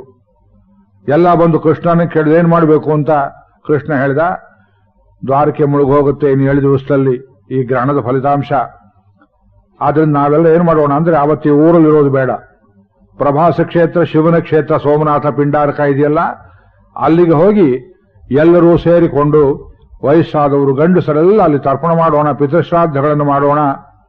1-2 ದಿವಸ ಅಲ್ಲಿಯೇ ನೆಮ್ಮದಿಯ ಕಾಲ ಕಳೆದು ಗ್ರಹಣ ಪೀಡೆ ಕಳೆದ ಮೇಲೆ ಮತ್ತೆ ಸಾಧ್ಯವಾದರೂ ಊರಿಗೆ ಬರೋಣ ಅಂತ ಹೇಳಿದ್ರೆ ಈ ಮಾತನ್ನು ನಂಬಿದರು. ಮತ್ತೆ ಊರಿಗೆ ಬರೋದಿಲ್ಲ ಅನ್ನೋ ತಿಳುವಳಿಕೆ ಅವರಿಗೆ ಇರಲಿಲ್ಲ. ಅಷ್ಟರಲ್ಲಿ ಯಾದವರಲ್ಲಿ 2 ದೊಡ್ಡ ಗುಂಪು ನಡೆದಿತ್ತು, 2 ಪಕ್ಷಗಳು ಪಾರ್ಟಿ ಆದ ಹಾಗೆ. ಕೃತವರ್ಮನದು ಒಂದು ಪಾರ್ಟಿ, ಸಾತ್ಯಕಿಯದು ಒಂದು ಪಾರ್ಟಿ. ಕೃಷ್ಣಾವತಾರದ ಕೊನೆಗಳಿಗೆ ಗ್ರಂಥ ಚಿತ್ರ ಕೊಟ್ಟಿದ್ದೇನೆ ನೋಡಿ. ಇಷ್ಟು ವಿವರಗಳನ್ನ ವ್ಯಾಸರು ಭಾಗವತದಲ್ಲಿ ಕೊಡಲಿಲ್ಲ. ಮಹಾಭಾರತದ ಒಂದು ಪರ್ವದ ತುಂಬ ಮೌಸಲ ಪರ್ವದಲ್ಲಿ, ಮುಸಲ ಅಂದ್ರೆ ಒನಕೆ, ಮೌಸಲ ಪರ್ವ ಯಾದವರ ವಿನಾಶದ ಕಥೆ ಹೇಳುವ ಪರ್ವ, ಅದರಲ್ಲಿ ಕೊಟ್ಟಿದ್ದಾರೆ. ಕೃತವರ್ಮನಿಗೆ ಗರ್ವ ಬಂದಿತ್ತು. ನಾರಾಯಣ ಸೇನೆಯ ಮುಖಂಡ ನಾನು, ಮಹಾಭಾರತ ಯುದ್ಧದಲ್ಲಿ 18 ಅಕ್ಷೋಹಿಣಿ ಸೈನ್ಯ ಸತ್ತರೂ ನಾನು ಸಾಯದೆ ಉಳಿದಿರುವ ಮಹಾವೀರ, ಈ ದುರಹಂಕಾರವಿತ್ತು ಅವನಿಗೆ. ಸಾತ್ಯಕಿ ಕೃಷ್ಣನ ಭಕ್ತ, ಅವನದೇನು ನಾನು ಮಹಾಭಾರತ ಯುದ್ಧದಲ್ಲಿ ಬದುಕಿ ಬಂದವನು ಅಂತ ನಿಮ್ಮ ಅಪ್ಪನಿದ್ದಾಗಿದ್ದೇನೆ ಅಂತ ಇವರವರಲ್ಲಿ ಪರಸ್ಪರ ವೈರ. ಆ ವೈರಕ್ಕೆ ಕಾರಣ ಕೃತವರ್ಮನ ತಂದೆಗೆ ಸಾತ್ಯಕಿ ತಂದೆಗೆ ಜಗಳ ಇತ್ತು. ಆ ಚರಿತ್ರೆ ಎಲ್ಲ ಕೊಟ್ಟಿದ್ದಾರೆ. ಇದರಿಂದ ಅವನೇನು ಮಾಡಿದ, ಪಿಂಡಾರಕಕ್ಕೆ ಹೋಗುವಂತ ಕೃಷ್ಣ ಹೇಳಿದ್ದಾನೆ. ಅಕಸ್ಮಾತ್ ಜಗಳ ಬಂದ್ರು ಬರ್ಬೋದು, ಸಾತ್ಯಕಿ ಕಡೆ ಅವ್ರನ್ನು ಕೊಂದು ಬಿಡೋಣ ಅಂತ ರಾತ್ರಿ ಗುಟ್ಟಾಗಿ ಶಸ್ತ್ರಗಳನ್ನೆಲ್ಲ ಸಾಗಿಸಿದ್ದಾನೆ. ಕೃತವನು ತನ್ನ ಕಡೆಯವರಿಂದ ಆನೆ ಮೇಲೆ, ಕುದುರೆ ಮೇಲೆ, ಒಂಟೆ ಮೇಲೆ ಎಲ್ಲಿ ಜೊಂಡು ಹುಲ್ಲು ಹುಲಸಾಗಿ ಬೆಳೆದಿತ್ತು ಅದರ ಮಧ್ಯದಲ್ಲಿ ಅಲ್ಲಲ್ಲಿ ಹುದುಗಿಸಿಟ್ಟಿದ್ದಾರೆ. ಇದೇ ತಂತ್ರವನ್ನ ಸಾತ್ಯಕಿಯೂ ಮಾಡಿದ. ಅಲ್ಲಿಂದ ಸುಮ್ಮನೆ ಹೋಗಬಾರ್ದಲ್ಲ ಅಂತ ಹೆಂಡದ ಗಡಿಗೆ ಕುಡಿಕೆ ಮಡಿಕೆ ಎಲ್ಲ ತಗೊಂಡು ಹೋಗಿದ್ದಾರೆ. ಊಟಕ್ಕಿಂತ ಅವರಿಗೆ ಅದು ಮುಖ್ಯ. ಪಾಕಿಸ್ತಾನದಲ್ಲಿ ಒಬ್ಬರು ಭುಟ್ಟೋ ಸಾಹೇಬರು ಅಂತಿದ್ರು. ಭಾರತೀಯರನ್ನ ನಾಯಿಗಳು ಅಂತ ವಿಶ್ವಸಂಸ್ಥೆಯಲ್ಲಿ ಬೈದಿದ್ರು, ದೀಸ್ ಇಂಡಿಯನ್ ಡಾಗ್ಸ್ ಅಂತ. ಅವರನ್ನು ಪಾಕಿಸ್ತಾನದವರೇ ನೇಣು ಹಾಕಿದ್ರು. ನೇಣು ಹಾಕೋಕ್ ಮೊದಲು ನಿಮ್ ಕೊನೆ ಕೋರಿಕೆ ಏನು ಅಂದ್ರೆ ಒಂದು ಬಾಟ್ಲಿ ಹೆಂಡ ಕೊಡಿ ಅಂತ ಕೇಳಿದ್ರು. ಹೆಂಡ ಕುಡಿದು ಕೊನೆಯಲ್ಲಿ ಅವನ್ ನೇಣು ಹಾಕಿದ್ರು. ಇದು ಹೆಂಡ ಚಟ ಇರುವ ಸ್ಥಿತಿ. ಇದು ಮರೆಸಿ ಅಂತ ಕೊಡ್ತಾರಂತೆ, ನಮಗೆ ಗೊತ್ತಿಲ್ಲ. ಇನ್ ಯಾತಿಗೆ ಹೇಳಿದ್ರು ಅಂದ್ರೆ ಆ ಚಟ ಅಂಟಿದವನು ಯಾವನೂ ಉದ್ಧಾರವಾದದ್ದನ್ನು ನಾವು ಲೋಕದಲ್ಲಿ ಕಾಣಲಿ. ಅಂಥ ಚಟ ಅಂಟು ಬಿಟ್ಟಿತ್ತು ಯಾದವರಿಗೆ. ಇದನ್ನೆಲ್ಲ ತಗೊಂಡು ಹೋಗಿದ್ದಾರೆ. ಆ ಕ್ರೂರವಾದ ಗ್ರಹಣ ಬಂತು. ಅವತ್ತೆಲ್ಲ ಸಾಮೂಹಿಕವಾಗಿ ಕೂತ್ಕೊಂಡಿದ್ದಾರೆ. ಊಟ ಮಾಡಬೇಕು. ಊಟದಲ್ಲಿ ಕುಡಿಯುವ ನೀರಿನ ಬದಲಾಗಿ ಮದ್ಯ, ದೇವ್ರ ತೀರ್ಥಕ್ಕೆ ಬದಲಾಗಿ ಮದ್ಯ, ಬಡಿಸೋ ಪದಾರ್ಥಗಳಲ್ಲಿ ಮದ್ಯ. ಕೃಷ್ಣನು ಒಂದು ತುತ್ತು ಬಾಯಿಗಿಟ್ಟ. ಥೂ, ಇದು ಕೆಟ್ಟ ಹೋಯಿತು ಅಂತ ಎದ್ದು ಹೋಗಿಬಿಟ್ಟ ದೂರಕ್ಕೆ. ಬಲರಾಮನು ಎದ್ದು ಹೋಗಿಬಿಟ್ಟ. ಇವರೆಲ್ಲ ಕುಡಿದ್ರು, ತಿಂದ್ರು, ಮಾಡಿದ್ರು. ಅಮಲು ಹತ್ತು ಬಿಡಿತು. ಕೃಷ್ಣನ ಪುತ್ರ ಪ್ರದ್ಯುಮ್ನನಿಗೆ ತಲೆ ತಿರುಗಿ ಆ ಕೋಪಾವೇಶದಲ್ಲಿ ಕೃತವರ್ಮನ ಜೊತೆಯಲ್ಲಿ ಇಲ್ಲದೆ ಇದ್ದ ಜಗಳವನ್ನ ಪ್ರಾರಂಭಿಸಿದ. ಅದಕ್ಕೊಂದು ಕಾಯ್ಕೋತಾ ಕೂತಿದ್ದು ಕೃತವರ್ಮನ ಕಡೆಯವರು. ಈ ಕೃಷ್ಣನಿಂದಲೇ ಇಷ್ಟೆಲ್ಲ ಅನರ್ಥವಾಯಿತು ಅಂತ ಕೃಷ್ಣನೇ ದ್ವೇಷ ಆಯಿತು ಕೃತವರ್ಮನಿಗೆ. ಜಗಳ ಶುರುವಾಗಿ ಕೈ ಮಿಲಾಯಿಸಿ ಅವಾಚ್ಯ ಮಾತುಗಳನ್ನಾಡ್ತಾ ಜೊಂಡು ಹುಲ್ಲನ್ನೇ ಕಿತ್ತುಕೊಂಡು ಒಬ್ಬರ ಮೇಲೊಬ್ಬರು ಹೊಡೆದಾಡಿದರು. ದುರ್ವಾಸರ ಶಾಪ ಕೃತವಾಯಿತು. ಜೊಂಡನ್ನ ಮುಟ್ಟಿದವರು ಒಬ್ಬರೂ ಬದುಕಲಿಲ್ಲ. ಇವನ ಕೈಯಿಂದ ಅವನು, ಅವನ ಕೈಯಿಂದ ಇವನು.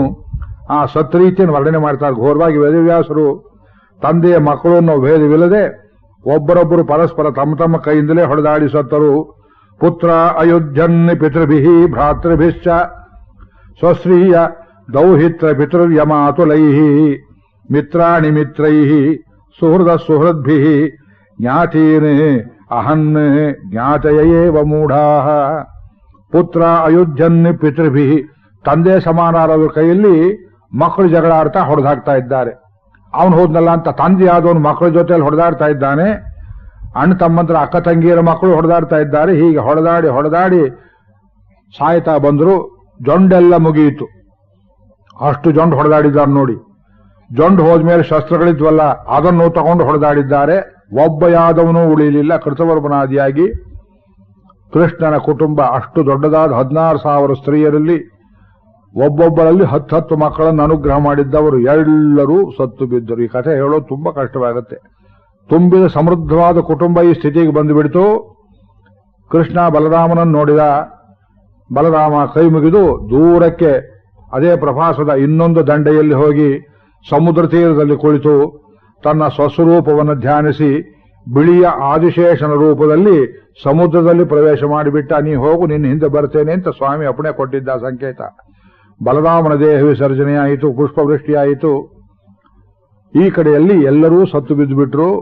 ಕೃಷ್ಣ ಅತ್ಯಂತ ನಿರ್ವಿಣ್ಣನಾಗಿ, ಆದರೆ ಯೋಗೀಶ್ವರನಾದ್ರಿಂದ ಒಂದು ಪಿಪ್ಪಲ ಮರದ ಕೆಳಗಡೆ ಹೋಗಿ ಕೂತಿದ್ದಾನೆ. ಅರಳಿ ಮರದ ಕೆಳಗಡೆ ಪದ್ಮಾಸನದಲ್ಲಿ ಎಡಗಾಲಿನ ಮೇಲೆ ಬಲಗಾಲನ್ನು ಹಾಕೊಂಡಿದ್ದ.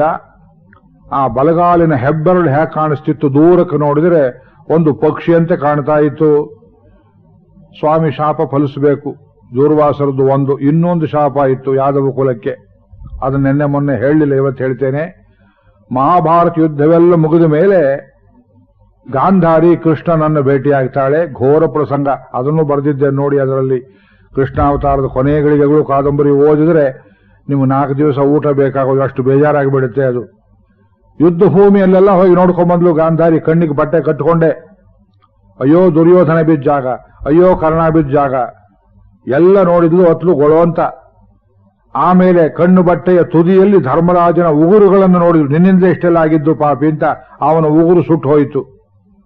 ಆಮೇಲೆ ಕೃಷ್ಣ ಎದುರಿಗೆ ಬಂದಾಗ ಕೃಷ್ಣ ಇದ್ದ ನೋಡು ಅಂತ ಯಾರೋ ಹೇಳಿದ್ರು.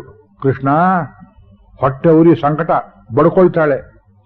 ಯುದ್ಧವನ್ನ ತಡೆಯಬಲ್ಲ ಸಾಮರ್ಥ್ಯ ಇದ್ದು ನೀನು ಬೇಕೆಂತಲೇ ನನ್ನ ಮಕ್ಕಳನ್ನು ಕೊಲ್ಲಿಸಬೇಕು ಅಂತ ಇಷ್ಟೆಲ್ಲ ತಂತ್ರ ಮಾಡಿದ್ದೀಯೇ. ಆದ್ದರಿಂದ ನಿನ್ನ ಕುಲವು ನಿನ್ನ ಕಣ್ಣೆದುರಿಗೆ ಉರಿದು ಸಾಯಿಲಿ, ಬೂದಿಯಾಗಲಿ ಅಂತ ಶಾಪ ಕೊಟ್ಟು ಬಿಟ್ಲು ಗಾಂಧಾರಿ ಶಾಪ. ಕೃಷ್ಣ ಹೇಳಿದ, ಅಮ್ಮ ಬುದ್ಧಿ ಇಲ್ಲದೆ ಮಾತನಾಡ್ತಾ ಇದ್ದೀಯೇ. ನಿನ್ನ ಶಾಪ ನಿಜ ಆಗತ್ಯೋ ಬಿಡುತ್ತೋ ಬೇರೆ ವಿಷಯ. ಪತಿವ್ರತೆಯರ ಮಾತಿಗೆ ನಾನು ಬೆಲೆ ಕೊಡ್ತೇನೆ ಅಂತ ಶಾಪ ನಿಜವಾಗಬೇಕೆ ಹೊರತು ನೀ ಕೊಟ್ಟ ಶಾಪಕ್ಕೆ ನಾ ಮಣಿಬೇಕಾಗಿಲ್ಲ. ಆದ್ರೆ ಹೇಳ್ತೇನೆ, ಮೂರ್ಖ ಮಗನನ್ನ ನೀನು ಹಡೆದು, ಹಾವು ಹಲವನ್ನು ಹಡೆದು ಲೋಕಕ್ಕೆ ಸಾವತಹವಲು ನೀನಾವ ಪರಿಯಲ್ಲಿ ಹಡೆದೆಯೈ ಈ 100 ಕುಮಾರಕರ. ವಿದುರ ಹೇಳಿ ಜಗ್ಗಿಸಿರ್ತಾನೆ. ಹಾವು ಮರಿ ಹಾಕಿದ್ರೆ ಲೋಕಕ್ಕೆ ಉಪಕಾರ ಆಗೋದಿಲ್ಲ. ಧೃತರಾಷ್ಟ್ರ, ಒಬ್ಬ ದುಷ್ಟ ಮಗನ ಸಲುವಾಗಿ 99 ಮಕ್ಕಳನ್ನು ಕಳ್ಕೋಬೇಡ. ಶ್ರಾದ್ದ ಮಾಡೋಕೊಬ್ಬ ಇರಲಿ, ಇವನನ್ನು ಕಾಳುಪಾಲು ಮಾಡು, ದೊಡ್ಡವನನ್ನ ಉಳಿದವರು ಬದುಕಲಿ ಅಂತ ಅಷ್ಟು ಬಡ್ಕೊಂಡ್ರು ವಿದುರನ ಮಾತನ್ನು ಕೇಳಲಿಲ್ಲ. ಗಾಂಧಾರಿ, ನೀನು ಪುತ್ರ ವ್ಯಾಮೋಹ ಮಾಡಿದೆ. ದುರ್ಯೋಧನನಿಂದ ಮಹಾಭಾರತ ಯುದ್ಧ ಆಯಿತು ಅಂತ ಹೇಳೋದ್ರ ಬದಲು ನಿನ್ನ ನಾಲಿಗೆಯಲ್ಲಿ ಯುದ್ಧವನ್ನ ತಡೆಯಬೇಕು ಅಂತ ಪ್ರಾಂಜಲ ಬುದ್ಧಿಯಿಂದ ಪ್ರಯತ್ನ ಮಾಡಿದ. ನನ್ನನ್ನೇ ದುಷ್ಟ ಅಂತ ಹೇಳ್ತಾ ಇದ್ದೀಯಲ್ಲ, ಆಗ್ಲಿ ಹೋಗು ಅಂದ. ಅದನ್ನು ನೆನೆಸ್ಕೊಂಡ ಮಾತನ್ನ ಸ್ವಾಮಿ. ಆ ಕಡೆ ಬೇಡರವನು ಆ ಒನಕೆಯನ್ನು ತೇದು ಏನು ಬಿಟ್ಟಿದ್ದು ಚೂರು ಕಬ್ಬಿಣದ್ದು, ಅದನ್ನು ಬಾಣಕ್ಕಿಟ್ಟುಕೊಂಡವನು ಬಾಣ ಪ್ರಯೋಗ ಮಾಡಿಬಿಟ್ನಲ್ಲ. ಆ ಬಾಣ ಬಂದು ಕೃಷ್ಣನ ಪಾದಕ್ಕೆ ತಗುಲಿತು. ತಗುಲಿದರೆ ಒಂದು ಕ್ಷಣ ಅಮ್ಮ ಅಂದ ಕೃಷ್ಣ. ಆ ಹೊತ್ತಿನಲ್ಲಿ ಸರ್ವೇಶ್ವರನಾದರು. ಅಲ್ಲಿ ಮುಂದಿನ ಕಥೆ, ಇಲ್ಲಿ ಸಂಕ್ಷೇಪ. ನಮ್ಮ ಪೂರ್ವಾಚಾರ್ಯರು ಒಂದು ಶ್ಲೋಕವನ್ನು ಹೇಳ್ತಾರೆ. ಆ ಕೊನೆ ಘಳಿಗೆಯಲ್ಲಿ ಪರಮಾತ್ಮ ದ್ರೌಪದಿಯನ್ನು ನೆನೆದುಕೊಂಡನಂತೆ. ಅಮ್ಮ, ನಿನ್ನನ್ನು ತುಂಬಿದ ಸಭೆಯಲ್ಲಿ ಅಷ್ಟೆಲ್ಲ ಗೋಳಾಡಿಸಿದ ಮೇಲೆ ವಸ್ತ್ರ ಕೊಟ್ಟು ಕಾಪಾಡಿದೆ, ನಿನಗಂತ ಆಪತ್ತು ಬರದೇ ಇರುವಂತೆ ಕಾಪಾಡಲಿಲ್ಲವಲ್ಲ, ನಾನು ಅವತಾರ ಮಾಡಿದ್ದು ವ್ಯರ್ಥವಾಯಿತು ಅಂತ ಹತ್ತರಂತೆ ಕೃಷ್ಣ. ಅದು ನ ಅತಿ ಸ್ವಸ್ಥಮನಾಯ. ಇದು ಅರ್ಧ ಶ್ಲೋಕ. ಇದೆಲ್ಲಿದೋ ಗೊತ್ತಿಲ್ಲ, ಭಾರತವೋ ಭಾಗವತವೋ. ನಮ್ಮ ಪೂರ್ವಾಚಾರ್ಯರು ಶ್ಲೋಕವನ್ನು ಎತ್ತಾರೆ. ಆದ್ದರಿಂದ ಆ ಗಳಿಗೆಯಲ್ಲಿ ಕೃಷ್ಣನ ಮನಸ್ಸು ಎಲ್ಲೆಲ್ಲಿ ಅಲ್ದಾಡಿರಬಹುದು ಅಂತ ಒಂದು ಕಲ್ಪನೆ ಮಾಡಿಕೊಂಡು ಕರ್ಣನನ್ನ, ಗಾಂಧಾರಿಯನ್ನ, 3 ತಾಯಂದಿರನ್ನ, ದೇವಕಿಯನ್ನ, ಯಶೋದೆಯನ್ನ ನಾನು ಬರಲೋ ಬೇಡವೋ ಅಂತ ಅಮ್ಮ ಅಂತ ಹೋಗಿದ್ರೆ 3ನೇ ಮುಖ, ಅಮ್ಮ ನೀನು ತಾಯಿಯಾಗಿದ್ದೀಯವಾ ಅಂತ ಆ ಪೂತನೆಯನ್ನು ಕರೀತಾನೆ. ಅವಳ ಜೊತೆಲಿ ಸಲ್ಲಾಪ ಮಾಡ್ತಾನೆ. ಪೂರ್ತಿ ಹಾಲು ಕುಡಿದದ್ದು ನಿನ್ನ ಎದೆಯಲ್ಲಿ ಎಂಬುದಾಗಿ ಅವಳಿಗೂ ಅನುಗ್ರಹವನ್ನು ಮಾಡ್ತಾನೆ. ಆ ಕೊನೆ ಗಳಿಗೆಯಲ್ಲಿ ಕೂಡ ಕೃಷ್ಣ. ಆಮೇಲೆ ಬೇಡ್ರವನು ಬರ್ತಾನೆ. ಅಯ್ಯೋ, ತಪ್ಪು ಮಾಡಿಬಿಟ್ಟೆ ಪ್ರಭು, ಇದು ನೀನು ಅಂತ ಗೊತ್ತಾಗಲಿಲ್ಲ, ಪಕ್ಷಿ ಅಂತ ತಿಳ್ಕೊಂಡು ಬಿಟ್ಟೆ ಅಂದ್ಮೇಲೆ ಮಾ ಭೈರ್ಜರೇ ತ್ವಮುತ್ತಿಷ್ಠ. ಹೇ ಜರೆ, ಎಳೆಯ ಮೇಲಕ್ಕೆ, ನೀನೇನ್ ತಪ್ಪು ಮಾಡಲಿಲ್ಲ. ಕಾಮಯೇಷ ಕೃತೋ ಹಿಮೆ, ನನ್ನ ಇಷ್ಟ ಹೀಗೆ ಇತ್ತು. ಶರೀರ ಬಿಡುವುದಕ್ಕೊಂದು ನೆಪ ಬೇಕಲ್ಲ. ಅವತಾರ ಪುರುಷನಾದರೂ ಹಾಗೆ ಹೊರಟೋದ್ರೆ ಜನ ಏನಾದ್ರು ತಿಳ್ಕೊಳ್ತಾರೆ. ಮನುಷ್ಯ ಶರೀರದಲ್ಲಿ ಬಂದ ಮೇಲೆ ಮನುಷ್ಯ ರೀತಿಯಲ್ಲೇ ಪ್ರಾಣ ಬಿಡಬೇಕು ಅಂತ ಒಂದು ನೆಪ ಬೇಕಾಗಿತ್ತು. ಅಷ್ಟೇ ಮಾಡಿದ್ದೀಯೇ. ಯಾಹಿ ತ್ವಮ್ಮದನುಜ್ಞಾತಃ ಸ್ವರ್ಗಂ ಸುಕೃತಿನಾಂ ಪದಂ. ನಿನಗೆ ಸ್ವರ್ಗಲೋಕ ಪ್ರಾಪ್ತಿಯಾಗಲಿ ಅಂತ ಬಾಣ ಬಿಟ್ಟವನಿಗೆ ಪರಮಾತ್ಮ ಆ ಕೊನೆ ಗಳಿಗೆಯಲ್ಲಿ ಸ್ವರ್ಗವನ್ನು ಅನುಗ್ರಹ ಮಾಡಿದ್ದಾನೆ. ಆಮೇಲೆ ನೆನ್ಕೊಂಡ ಅರ್ಜುನ ಅರ್ಜುನ ಅರ್ಜುನ ಪ್ರಿಯ ಸಖ ಬರಲಿಲ್ವಲ್ಲ ಅಂತ. ಈ ಕಡೆಯಲ್ಲಿ ಧರ್ಮರಾಜನಿಗೆ ಕೆಟ್ಟ ಸ್ವಪ್ನಗಳು ರಾತ್ರಿಯೆಲ್ಲ ಕಂಡು ದ್ವಾರಕೆಯಲ್ಲಿ ಏನಾದರೂ ಅನಾಥ ಅರ್ಥ ಆಗಿರ್ಬೋದು, ಹೋಗಿ ನೋಡ್ಕೊಂಬ ಅಂತ ಕಳಿಸೋ ಹೊತ್ತಿಗೆ ಇಲ್ಲಿ ಅರ್ಜುನ ಬಂದು ನೋಡ್ತಾನೆ. ಪಿಂಡಾರಕ ಕ್ಷೇತ್ರ ಪ್ರಪಾಸದಲ್ಲಿ ಬರೀ ಹೆಣಗಳ ರಾಶಿ. ಅಯ್ಯೋ, ಹೀಗಾಯ್ತೆ ಅಂತ ಹೇಳಿ ಒಂದೊಂದು ಕಡೆ ಹುಡುಕ್ತಾ ಹುಡುಕ್ತಾ ಹುಡುಕ್ತಾ ಬರ್ತಾನೆ. ಅಷ್ಟರಲ್ಲಿ ಒಂದು ಕೊನೆಯಲ್ಲಿ ಒಂದು ಸಣ್ಣ ಆರತಿ ಮಾಡಿ, ಕೃಷ್ಣಾವತಾರ ನಿರ್ಯಾಣದ ಹೊತ್ತು ದಯವಿಟ್ಟು, ಇದು ಕೊನೆಯ ಮಂಗಳಾರತಿ ಅಲ್ಲ, ಅದು ನಾವೇಲೆ ಮಾಡಿಸ್ತೇನೆ. ಸ್ವಾಮಿ ಕೃಷ್ಣ ಅರ್ಜುನನ ನೆನೆಸಿಕೊಂಡು ದೇಹವನ್ನು ಬಿಟ್ಟ ಮೇಘಶ್ಯಾಮ. 125 ವರ್ಷ ವಯಸ್ಸಾಗಿದ್ದರೂ 16 ವರ್ಷದ ಪ್ರಾಯದ ಬಾಲಕನಂತೆ ಕಾಣ್ತಾ ಇದ್ದಾನೆ. ದಿವ್ಯ ಜ್ಯೋತಿ ಸ್ವರೂಪದಲ್ಲಿ ದೇಹ ಬಿಟ್ಟು ಪಾರ್ಥಿವವನ್ನು ಬಿಟ್ಟು ವೈಕುಂಠಕ್ಕೆ ಹೊರಟು ಬಿಟ್ಟ. ದೇವತೆಗಳು ಪುಷ್ಪವೃಷ್ಟಿಯನ್ನ ಮಾಡಿ ದಯವಿಟ್ಟು ಚಪ್ಪಾಳೆ ಹಾಕಿ ಪರಮಾತ್ಮ ಶರೀರ ಪೂರ್ತಿ ಪುಷ್ಪಗಳಿಂದ ಆಚ್ಛಾದಿತವಾಯಿತು.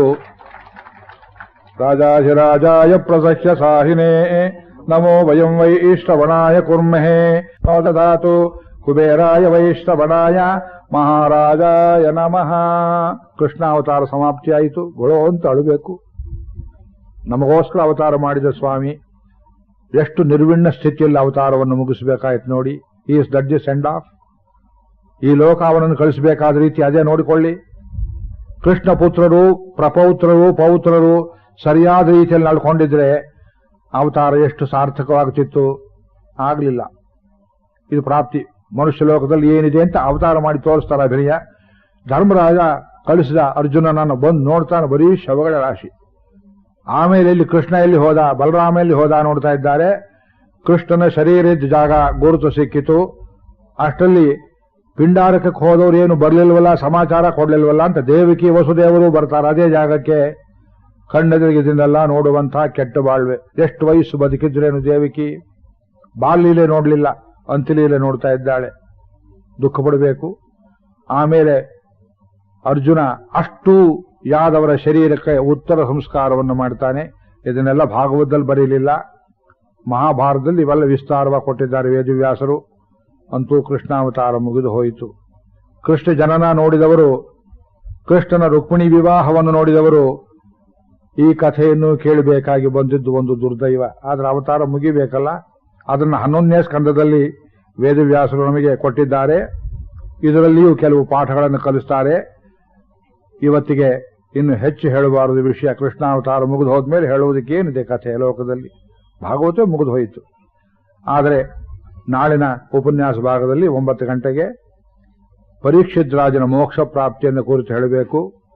ಶುಕಾಚಾರ್ಯರು ಪ್ರವಚನವನ್ನು ಒಂದು ರೀತಿಯಲ್ಲಿ ಮುಕ್ತಾಯ ಮಾಡಿಕೊಳ್ತಾರೆ. ರಾಜನ್, ಸಂದೇಹವೇ? ಇನ್ನೂ ಏನಾರು ಕೇಳೋದಿದೆಯೇ? ಪರೀಕ್ಷಿತ ಹೇಳಿದ, ಸ್ವಾಮಿ, ಕೃಷ್ಣಾವತಾರ ಮುಗಿದು ಹೋದ್ಮೇಲೆ ಕೇಳುವುದಕ್ಕೇನಿದೆ ಕಥೆ? 97 ವರ್ಷದ ಮುದುಕ ಪರೀಕ್ಷಿತ್ ರಾಜ, ಒಂದು ಹನಿ ನೀರು ಬಾಯಿಗೆ ಹಾಕಿಲ್ಲ. ಸಪ್ತಾಹ ಕೇಳಿದ್ದಾನೆ, ಹಗಲು ರಾತ್ರಿ ಕೂತು ಕೇಳಿದ್ದಾನೆ. ಅವನಿಗೆ ಶರೀರ ಎಷ್ಟು ಕ್ಷೀಣವಾಗಿರಬೇಕು ನೋಡಿಕೊಳ್ಳಿ. ಗುರುಗಳ ಪಾದಕ್ಕೆ ನಮಸ್ಕಾರ ಮಾಡ್ತಾನೆ. ಶುಕಾಚಾರ್ಯರು ಹೊರಟು ಬಿಟ್ರು. ಶ್ರವಣ ಮಂಗಳಕ್ಕೆ ಬಂದಿದ್ದ ಸಮಸ್ತ ಭಾಗವತರು, ಋಷಿಗಳು, ಪರಮಋಷಿಗಳು ಎಲ್ಲರೂ ಹೊರಟು ಬಿಟ್ರು. ಈ ಮಹಾರಾಯ ಹಾಗೆಯೇ ಯೋಗ ಧ್ಯಾನದಲ್ಲಿ ಕೂತ್ಕೊಂಡು ತನ್ನ ಶರೀರವನ್ನು ತ್ಯಾಗ ಮಾಡಿದ ಗಳಿಗೆಯಲ್ಲಿ ತಕ್ಷಕ ವಂಚಿಸಿ ಸರ್ಪರೂಪದಲ್ಲಿ ಬಂದು ಆ ಶರೀರವನ್ನು ಕಚ್ಚುತ್ತಾನೆ. ಕಚ್ಚಿದ ಕೂಡಲೇ ಶರೀರ ಭಸ್ಮಭೂತವಾಗ. ನಾಳೆಯ ಕಥೆಯನ್ನ ವಿಸ್ತಾರವಾಗಿ ಹೇಳ್ತೇನೆ. ಇವತ್ತು ಯಾವುದನ್ನು ನೀವು ಟ್ರಾಜಿಕ್ ಅಂತ ಹೇಳ್ಬೋದು, ಆ ಟ್ರಾಜಿಕ್ ಸ್ಥಿತಿಯಲ್ಲಿ ಮುಗಿಸ್ತಾ ಇದ್ದೇವೆ ಕಥೆಯನ್ನ. ಆದರೆ ವೇದವ್ಯಾಸರು ಹೇಳ್ತಾರೆ, ಯಾರು ಕೃಷ್ಣ ನಿರ್ಯಾಣದ ಕಥೆಯನ್ನ ಏತಾಂ ಪ್ರಾತರುತ್ಥಾಯ ಕೃಷ್ಣಸ್ಯ ಪದವೀಂ ಪರಾಂ ಪ್ರಯತಃ ಕೀರ್ತಯೇದ್ ಭಕ್ತ್ಯ ತಾಮೇವ ಆಪ್ನೋತಿ ಅನುತ್ತಮಾಂ. ಫಲಶ್ರುತಿಯಲ್ಲಿ ಹೇಳಿದರು, ಬೆಳಗ್ಗೆ ಎದ್ದು ಕೂಡಲೇ ಕೃಷ್ಣ ನಿರ್ಯಾಣದ ಈ ಏಕಾದಶ ಸ್ಕಂದದ ಕೊನೆಯ ಭಾಗವನ್ನು ಯಾರು ಭಕ್ತಿಯಿಂದ ಕೇಳ್ತಾರೆಯೋ ಅವರಿಗೆ ತಮ್ಮ ಜನ್ಮದ ಕೊನೆಯಲ್ಲಿ ಖಂಡಿತವಾಗಿ ಕೃಷ್ಣ ಸಾಯುಜ್ಯ ಉಂಟು ಎಂಬ ಮಂಗಳವನ್ನು ಹಾಡಿದ್ದಾರೆ. ಆ ಮಂಗಳಕ್ಕೋಸ್ಕರವಾಗಿ ಈ ಕಥೆಯನ್ನ ಇಲ್ಲಿ ತನಕ ತಗೊಂಡು ಬಂದು ಹೇಳಿದ್ದೇನೆ. ತುಂಬಾ ಶ್ರಮಪಡಿಸಿದ್ದೇನೆ. ನಾಳೆ ಮಾತನ್ನು ಹೇಳೋಕೆ ಅವಕಾಶ ಆಗುತ್ತೋ ಇಲ್ವೋ? 1 ತಿಂಗಳು ನಿಮಗೆ ಕೊಡಬಾರದು ಹಿಂಸೆಯನ್ನು ಕೊಟ್ಟಿದ್ದೇನೆ ನಾನು. 2 ಗಂಟೆ ಕಾಲ ಕೂತ್ಕೊಂಡು ಶ್ರಮಪಟ್ಟು ಕೇಳಿದ್ದೀರಿ. ನನಗಿಂತ ಹೆಚ್ಚು ಶ್ರಮ ವಹಿಸಿದವರು ಇಲ್ಲೆಲ್ಲ ಕಮಿಟಿಯವರು ಎಲ್ಲ ಜನ ಇದ್ದಾರೆ. ಕೃಷ್ಣಕುಮಾರ್ ಇದ್ದಾರೆ, ಸೀತಾರಾಮರಾಯರಿದ್ದಾರೆ, ನಮ್ಮ ನಾಗೇಶ್ ಅವರಿದ್ದಾರೆ, ಶಾಸ್ತ್ರಿಗಳಿದ್ದಾರೆ, ಸೂರ್ಯನಾರಾಯಣ ಅವರಿದ್ದಾರೆ, ಕೃಷ್ಣಪ್ಪನವರಿದ್ದಾರೆ. ನನಗೆ ಪರಿಚಿತರಲ್ಲದ ಇನ್ನೂ 100 ಜನ ಈ ಸಭೆಯಲ್ಲಿ ದುಡಿದಿದ್ದೀರಿ. ತುಂಬಾ ಪ್ರೀತಿಯಿಂದ ನನ್ನನ್ನು ಕಂಡಿದ್ದೀರಿ. ಕೃಷ್ಣನನ್ನು ತಂದು ನಿಲ್ಲಿಸಿದಿರಿ ಅಂತ ಒಬ್ಬರು ವೃದ್ಧರು ನಿನ್ನೆ ಹೇಳಿದರು. ಅವನೇ ಬಂದು ನಿಂತಿದ್ದಾನೆ, ನಮ್ಮನ್ನು ಹಿಡ್ಕೊಂಡು ಬಂದಿದ್ದಾನೆ. ನಾವು ಅವನ್ನ ಹಿಡಿದು ಅವನು ನಮ್ಮನ್ನು ಹಿಡಿದೋ ಗೊತ್ತಿಲ್ಲ. ಒಂದು ಮಾತು ಈಗಲೇ ಹೇಳಿಬಿಡ್ತೇನೆ, ಇಷ್ಟು ರೀತಿಯ ಪ್ರವಚನ ಮಾಡಿದ್ರಿಂದ ಬಂದ ಆನಂದ ಇದು ಈ ಸಲ ನನಗೆ ತುಂಬಾ ಅತಿಶಯವಾಗಿ ದಕ್ಕಿದೆ. ಇದು ಭಾಗವತ ಪ್ರವಚನ ಬೇಕಾದಷ್ಟು ಕಡೆ ಹೇಳಿದ್ದೇನೆ. 1 ತಿಂಗಳು ಹೊಸಪೇಟೆಯಲ್ಲೂ ಹೇಳಿದ್ದೇನೆ. ಅಲ್ಲಿ ಒಂದು ರೀತಿ ಆನಂದ ಪ್ರಾಪ್ತವಾಗಿತ್ತು. ಇಲ್ಲಿ ಬಂದಿರತಕ್ಕಂತಹ ಆನಂದ ಅತಿಶಯದ ರೀತಿಯನ್ನು ನಾನು ವರ್ಣಿಸಲಾರೆ. ತಮಗೆಲ್ಲ ಭಗವಂತ ಮಂಗಳವನ್ನು ಉಂಟು ಮಾಡಲಿ. ಯಾರೋ ಕೇಳಿದ್ರು, ಒಳ್ಳೆ ಫಲಶ್ರುತಿ ಹೇಳಬೇಕು, ಮಕ್ಕಳಿಗೆ ಮದುವೆ ಆಗಬೇಕು ಬೇಗ ಅಂತ ಹೇಳಿ ಪ್ರಾರಂಭದಲ್ಲಿ ಬಂದು ನಮಸ್ಕಾರ ಮಾಡಿದರು. ಭಾಗವತದ ಯಾವ ಕಥಾ ಭಾಗವೂ ಅಮಂಗಳವಲ್ಲ. ದಯವಿಟ್ಟು ಅದನ್ನು ಗಮನಿಸಿಕೊಳ್ಳಿ. ಕೃಷ್ಣ ನಿರ್ಯಾಣವನ್ನು ಒಳಗೊಂಡಂತೆ ಎಲ್ಲವೂ ಮಂಗಳಪ್ರದವಾದದ್ದೇ. ಯಾತಕ್ಕೆ ಅಂದ್ರೆ ಕಾಲಗರ್ಭದಲ್ಲಿ ಪರಮಾತ್ಮನೇ ಬಂದರೂ 1 ದಿವಸ ಬಿಟ್ಟು ಹೋಗಬೇಕು, ನಿರಂತರವಲ್ಲ, ಕಾಲ ಹೋಗ್ತಾ ಇರುತ್ತೆ ಅದು. ಆದ್ರಿಂದ ಭಾಗವತ ಕಥೆಯನ್ನು ಯಾರು ಭಕ್ತಿಯಿಂದ ಕೇಳ್ತೀರಿ, ಯಾವ ಘಟ್ಟವನ್ನು ಕೇಳಿರ್ತೀರಿ, ಯಾವ ರೀತಿಯಲ್ಲಿ ಸೇವೆ ಮಾಡಿರ್ತೀರಿ, ತಮಗೆಲ್ಲ ಸಕಲ ವಿಧವಾದ ಇಹಪರದ ಸೌಖ್ಯಗಳನ್ನು ಭಗವಂತ ಕೊಡ್ತಾನೆ ಅನ್ನೋದು ಏನು ಸಂದೇಹ ಇಟ್ಕೋಬೇಡಿ. ನಾಳೆ ವಿಸ್ತಾರವಾದ ಫಲಶ್ರುತಿ, ಕಲಿಧರ್ಮ ನಿರೂಪಣ, ಭೂಮಿಗೀತೆ, ಪರೀಕ್ಷನ್ ಮೋಕ್ಷ, ಶುಕಾಚಾರ್ಯರ ಕಥಾ ಸಮಾಪ್ತಿ, 12 ಸ್ಕಂಧದಲ್ಲಿ ವಿಶೇಷವಾಗಿ ಕಥಾ ಸಂಗ್ರಹ ಮತ್ತೊಮ್ಮೆ ಮತ್ತು ಫಲಶ್ರುತಿ ಇವುಗಳನ್ನು ತಾವು ಕೇಳಬೇಕು. ನಾಳೆ ಬೆಳಿಗ್ಗೆಯ ಹೋಮದ ವಿಷಯ ನೀವೇ ಹೇಳಿಬಿಡಿ ಅಂತ ಕೆಲವರು ಹೇಳಿದ್ರು. ಅವ್ರು ಸಾಕಷ್ಟು ಕೊಟ್ಟಿದ್ದಾರೆ ವಿವರ ನಿಮಗೆ. ಹೋಮ ಸರಿಯಾಗಿ 7 ಗಂಟೆಗೆ, ಆಜ್ಯಾಹುತಿಯ ಭಾಗ ಶುರುವಾಗುವುದು 7 ಗಂಟೆಗೆ. ನಾವೆಲ್ಲ ಮೊದಲೇ ಬಂದಿರ್ತೇವೆ. ಕಲಶ ಸ್ಥಾಪನೆ ಮಾಡಿ ಸುದರ್ಶನ ಸ್ವಾಮಿಯನ್ನು ಆಹ್ವಾನ ಮಾಡಿ ಅರ್ಚನೆ ಮಾಡುವುದೇ ಸುಮಾರು 1 ಗಂಟೆ ಆಗುತ್ತೆ. ಅದೆಲ್ಲ ಸರಿ ಮಾಡಿಕೊಂಡು ನೀವು ಅಷ್ಟೊಳಗೆ ಬರೋದಾದ್ರೆ ಬಹಳ ಸಂತೋಷ. ಮನೆಯಲ್ಲಿ ಎಲ್ಲಾನು ಸಂಭಾಳಿಸ್ಕೊಂಡು ಬರೋದು ಕಷ್ಟವಾದ್ರೆ ದಯವಿಟ್ಟು 7 ಗಂಟೆಗೆ ತಡವಾಗದಂತೆ ಬಂದು ಸೇರೋ ಪ್ರಯತ್ನ ಮಾಡಿ. ವಿಷ್ಣು ಸಹಸ್ರನಾಮವನ್ನು ಯಾರು ಬೇಕಾದರೂ ಎಷ್ಟು ಸಲ ಬೇಕಾದರೂ ನಮ್ಮ ಯಾಗಭೂಮಿಯ ಎಡಗಡೆಗೆ ಕೂತ್ಕೊಂಡು, ಅಂದ್ರೆ ಗಣಪತಿಗೆ ಈ ಕಡೆ, ಗಣಪತಿಯನ್ನ ಫೇಸಿಂಗ್ ಗಣಪತಿ ಕೂತ್ಕೊಂಡು ಈ ಕಡೆ ಗೋಷ್ಠಿಯಲ್ಲಿ ಮಾತ್ರ ತಾವು ಸೇವಿಸಬಹುದು. ಕಾಲದ ನೀತಿ ಇರೋದ್ರಿಂದ 8:30 ಒಂದು 5-10 ನಿಮಿಷ ಈ ಕಡೆ ಆ ಕಡೆಯಲ್ಲಿ ಪೂರ್ಣಾಹುತಿ ಆಗ್ತದೆ. ಅದಾದ ಮೇಲೆ ಅರ್ಧ ಗಂಟೆ ವಿರಾಮ. ಯಾಕೆ ನಾನು ಸ್ವಲ್ಪ ಸುಧಾರಿಸ್ಕೊಳ್ಬೇಕು, ತಾವು ಸುಧಾರಿಸ್ಕೊಳ್ಬೇಕು, ಮನೆಗೆ ಹೋಗಿ ಬರೋರು ಇರ್ಬೋದು. ಆಮೇಲೆ 9 ರಿಂದ 11 ಪ್ರವಚನ, ಅದಾದ ಮೇಲೆ ಮಂಗಳ, ಅದಾದ ಮೇಲೆ ಮುಂದಿನ ಕಾರ್ಯಕ್ರಮ ಅವರು ಹೇಳಿದ್ದಾರೆ. ಇನ್ನು ಮಂಗಳಾಚರಣೆಯನ್ನು ಮಾಡೋಣ. ಮತ್ತೇನೋ ಪ್ರಕಟಣೆ ಉಂಟಾ? ಮಂಗಳಾಚರಣೆ ಆಗೋ ತನಕ ದಯವಿಟ್ಟು ಯಾರು ಹೇಳಬಾರದು. 1 ತಿಂಗಳು ತಾವೆಲ್ಲ ಶಿಸ್ತನ್ನು ಚೆನ್ನಾಗಿ ಕಾಪಾಡಿಕೊಂಡಿದ್ದೀರಿ, ಬಹಳ ಸಂತೋಷ. ಈ ಶಿಸ್ತು ಹೀಗೆಯೇ ಇರಬೇಕು. ಪ್ರವಚನಕ್ಕೆ ಮುಂಚೆ ಬರಬೇಕು, ಪ್ರವಚನದಲ್ಲಿ ನಡುವೆ ಯಾರು ಹೇಳಬಾರದು. ಮಂಗಳ ಆದ ನಂತರ ಹೊರಡಬೇಕು. ಮಂಗಳವನ್ನು ಆಚರಣೆ ಮಾಡೋಣ. ಮಂಗಳಂ ಯದುನಾಥಾಯ ಮಂಗಳಂ ನಂದಸೂನವೇ ಗೋಪಗೋಪಿ ಪ್ರಿಯಾಯಾಸ್ತು ವಾಸುದೇವಾಯ ಮಂಗಳಂ ಪೂತನಾಶಕಟಾರಿಷ್ಟ ಭಕಕಂಸ ವಿನಾಶಿನೇ ಅಕ್ರೂರವರದಾಯಾಸ್ತು ಭಕ್ತ ಪ್ರಾಣಾಯ ಮಂಗಳಂ ನಂದವ್ರಜ ವಿಹಾರಾಯ ಕಾರ್ಯಾಭಯದಾಯಿನೇ ನವನೀತ ಪ್ರಿಯಾಯಾಸ್ತು ಚಿರಲೀಲಾಯ ಮಂಗಳಂ ವೇಣುಗಾನ ವಿನೋದಾಯ ಸರ್ವಜೀವಾಂತರಾತ್ಮನೆ ರಸಸ್ವರೂಪಿಣೆ ತುಭ್ಯಂ ರಾಸಲೀಲಾಯ ಮಂಗಳಂ ಸರ್ವಯಜ್ಞಸ್ವರೂಪಾಯ ಬಾಹ್ಯಾಂತರ ಹವಿರ್ಭುಜೇ ಗೋವರ್ಧನ ವಿಹಾರಾಯ ಗೋವಿಂದಾಯಾಸ್ತು ಮಂಗಳಂ ಶಿಶುಪಾಲ ಜರಾಸಂಧ ದಂತವಕ್ತ ವಿನಾಶಿನೇ ಪಾಂಡವ ಪ್ರಾಣನಾಥಾಯ ಪ್ರೌಢಲೀಲಾಯ ಮಂಗಳಂ ರುಕ್ಮಿಣೀ ಪ್ರಾಣಸಂತ್ರಾಣ ನಿಪುಣಾಯ ಮಹಾತ್ಮನೆ ಅಷ್ಟಪತ್ನಿ ಸಮೇತಾಯ ಚಿತ್ರಖೇಲಾಯ ಮಂಗಳಂ ನರಕಾಸುರ ಸಂಹಾರ ಕುಶಲಾಯ ಕೃಪಾತ್ಮನೆ ಅನಾಥ ಸ್ತ್ರೀ ಸನಾಥಾಯ ಭಯದೂರಾಯ ಮಂಗಳಂ ಧಾನಾಮುಷ್ಟಿಮುಚೇ ತಸ್ಮೈ ಕುಚೇಲಮುನಿಯೇ ಭೃಶಂ ವಿತ್ತ ಸರ್ವಸ್ವದಾನಾಯ ದಾನಶೂರಾಯ ಮಂಗಳಂ ಕುರು ಪಾಂಡವ ಪಾಂಚಾಲ ವಿಗ್ರಹೇ ಭೀಷಣೇ ತದಾ ನಾನಾ ತಂತ್ರ ಪ್ರಯೋಕ್ತೇಸ್ತು ಮಂಗಳಂ ಭಕ್ತವತ್ಸಲ ಪಾಂಡು ಕೌರವ ವೀರಾಣಾಂ ತಥಾ ಯಾದವ ವೃಷ್ಟಿಷು ಪಕ್ಷಪಾತ ವಿಹೀನಾಯ ಸರ್ವಶಾಸ್ತ್ರೇಸ್ತು ಮಂಗಳಂ ಗೀತಾಚಾರ್ಯಾಯ ನಿತ್ಯಾಯ ಉದ್ಧವ ಜ್ಞಾನದಾಯಿನೇ ದ್ರೌಪದೀ ಮಾನರಕ್ಷಾಯ ಮಮ ನಾಥಾಯ ಮಂಗಳಂ ಮಂಗಳಾಶಾಸನ ಪರೈಃ ಮದಾಚಾರ್ಯ ಪುರೋಗಮೈಃ ಸರ್ವೈಶ್ಚ ಪೂರ್ವೈರಾಚಾರ್ಯೈ ಸತ್ಕೃತಾಯಾಸ್ತು ಮಂಗಳಂ. ಜೊತೆಯಲ್ಲಿ ಹೇಳಿ ಮಂಗಳಂ ವಾಸುದೇವಾಯ ದೇವಕೀ ನಂದನಾಯ ಚ ಯಶೋದಾನಂದ ಕಂದಾಯ ನಿತ್ಯಶ್ರೀ ನಿತ್ಯಮಂಗಳಂ ಮಂಗಳಂ ವಾಸುದೇವಾಯ ದೇವಕೀ ನಂದನಾಯ ಚ ಯಶೋದಾನಂದ ಕಂದಾಯ ನಿತ್ಯಶ್ರೀರ್ನಿತ್ಯಮಂಗಳಂ. ಸ್ವಸ್ತಿ ಪ್ರಜಾಭ್ಯ ಪರಿಪಾಲಯಂತಾಂ ನ್ಯಾಯೇನ ಮಾರ್ಗೇಣ ಮಹಿಂ ಮಹಿಷಾಃ ಗೋಬ್ರಾಹ್ಮಣೇಭ್ಯ ಶುಭಮಸ್ತು ನಿತ್ಯಂ ಲೋಕಾಃ ಸಮಸ್ತಾಃ ಸುಖಿನೋ ಭವಂತು. ಮಂಗಳಂ ಮಂಗಳಂ ಮಂಗಳಂ.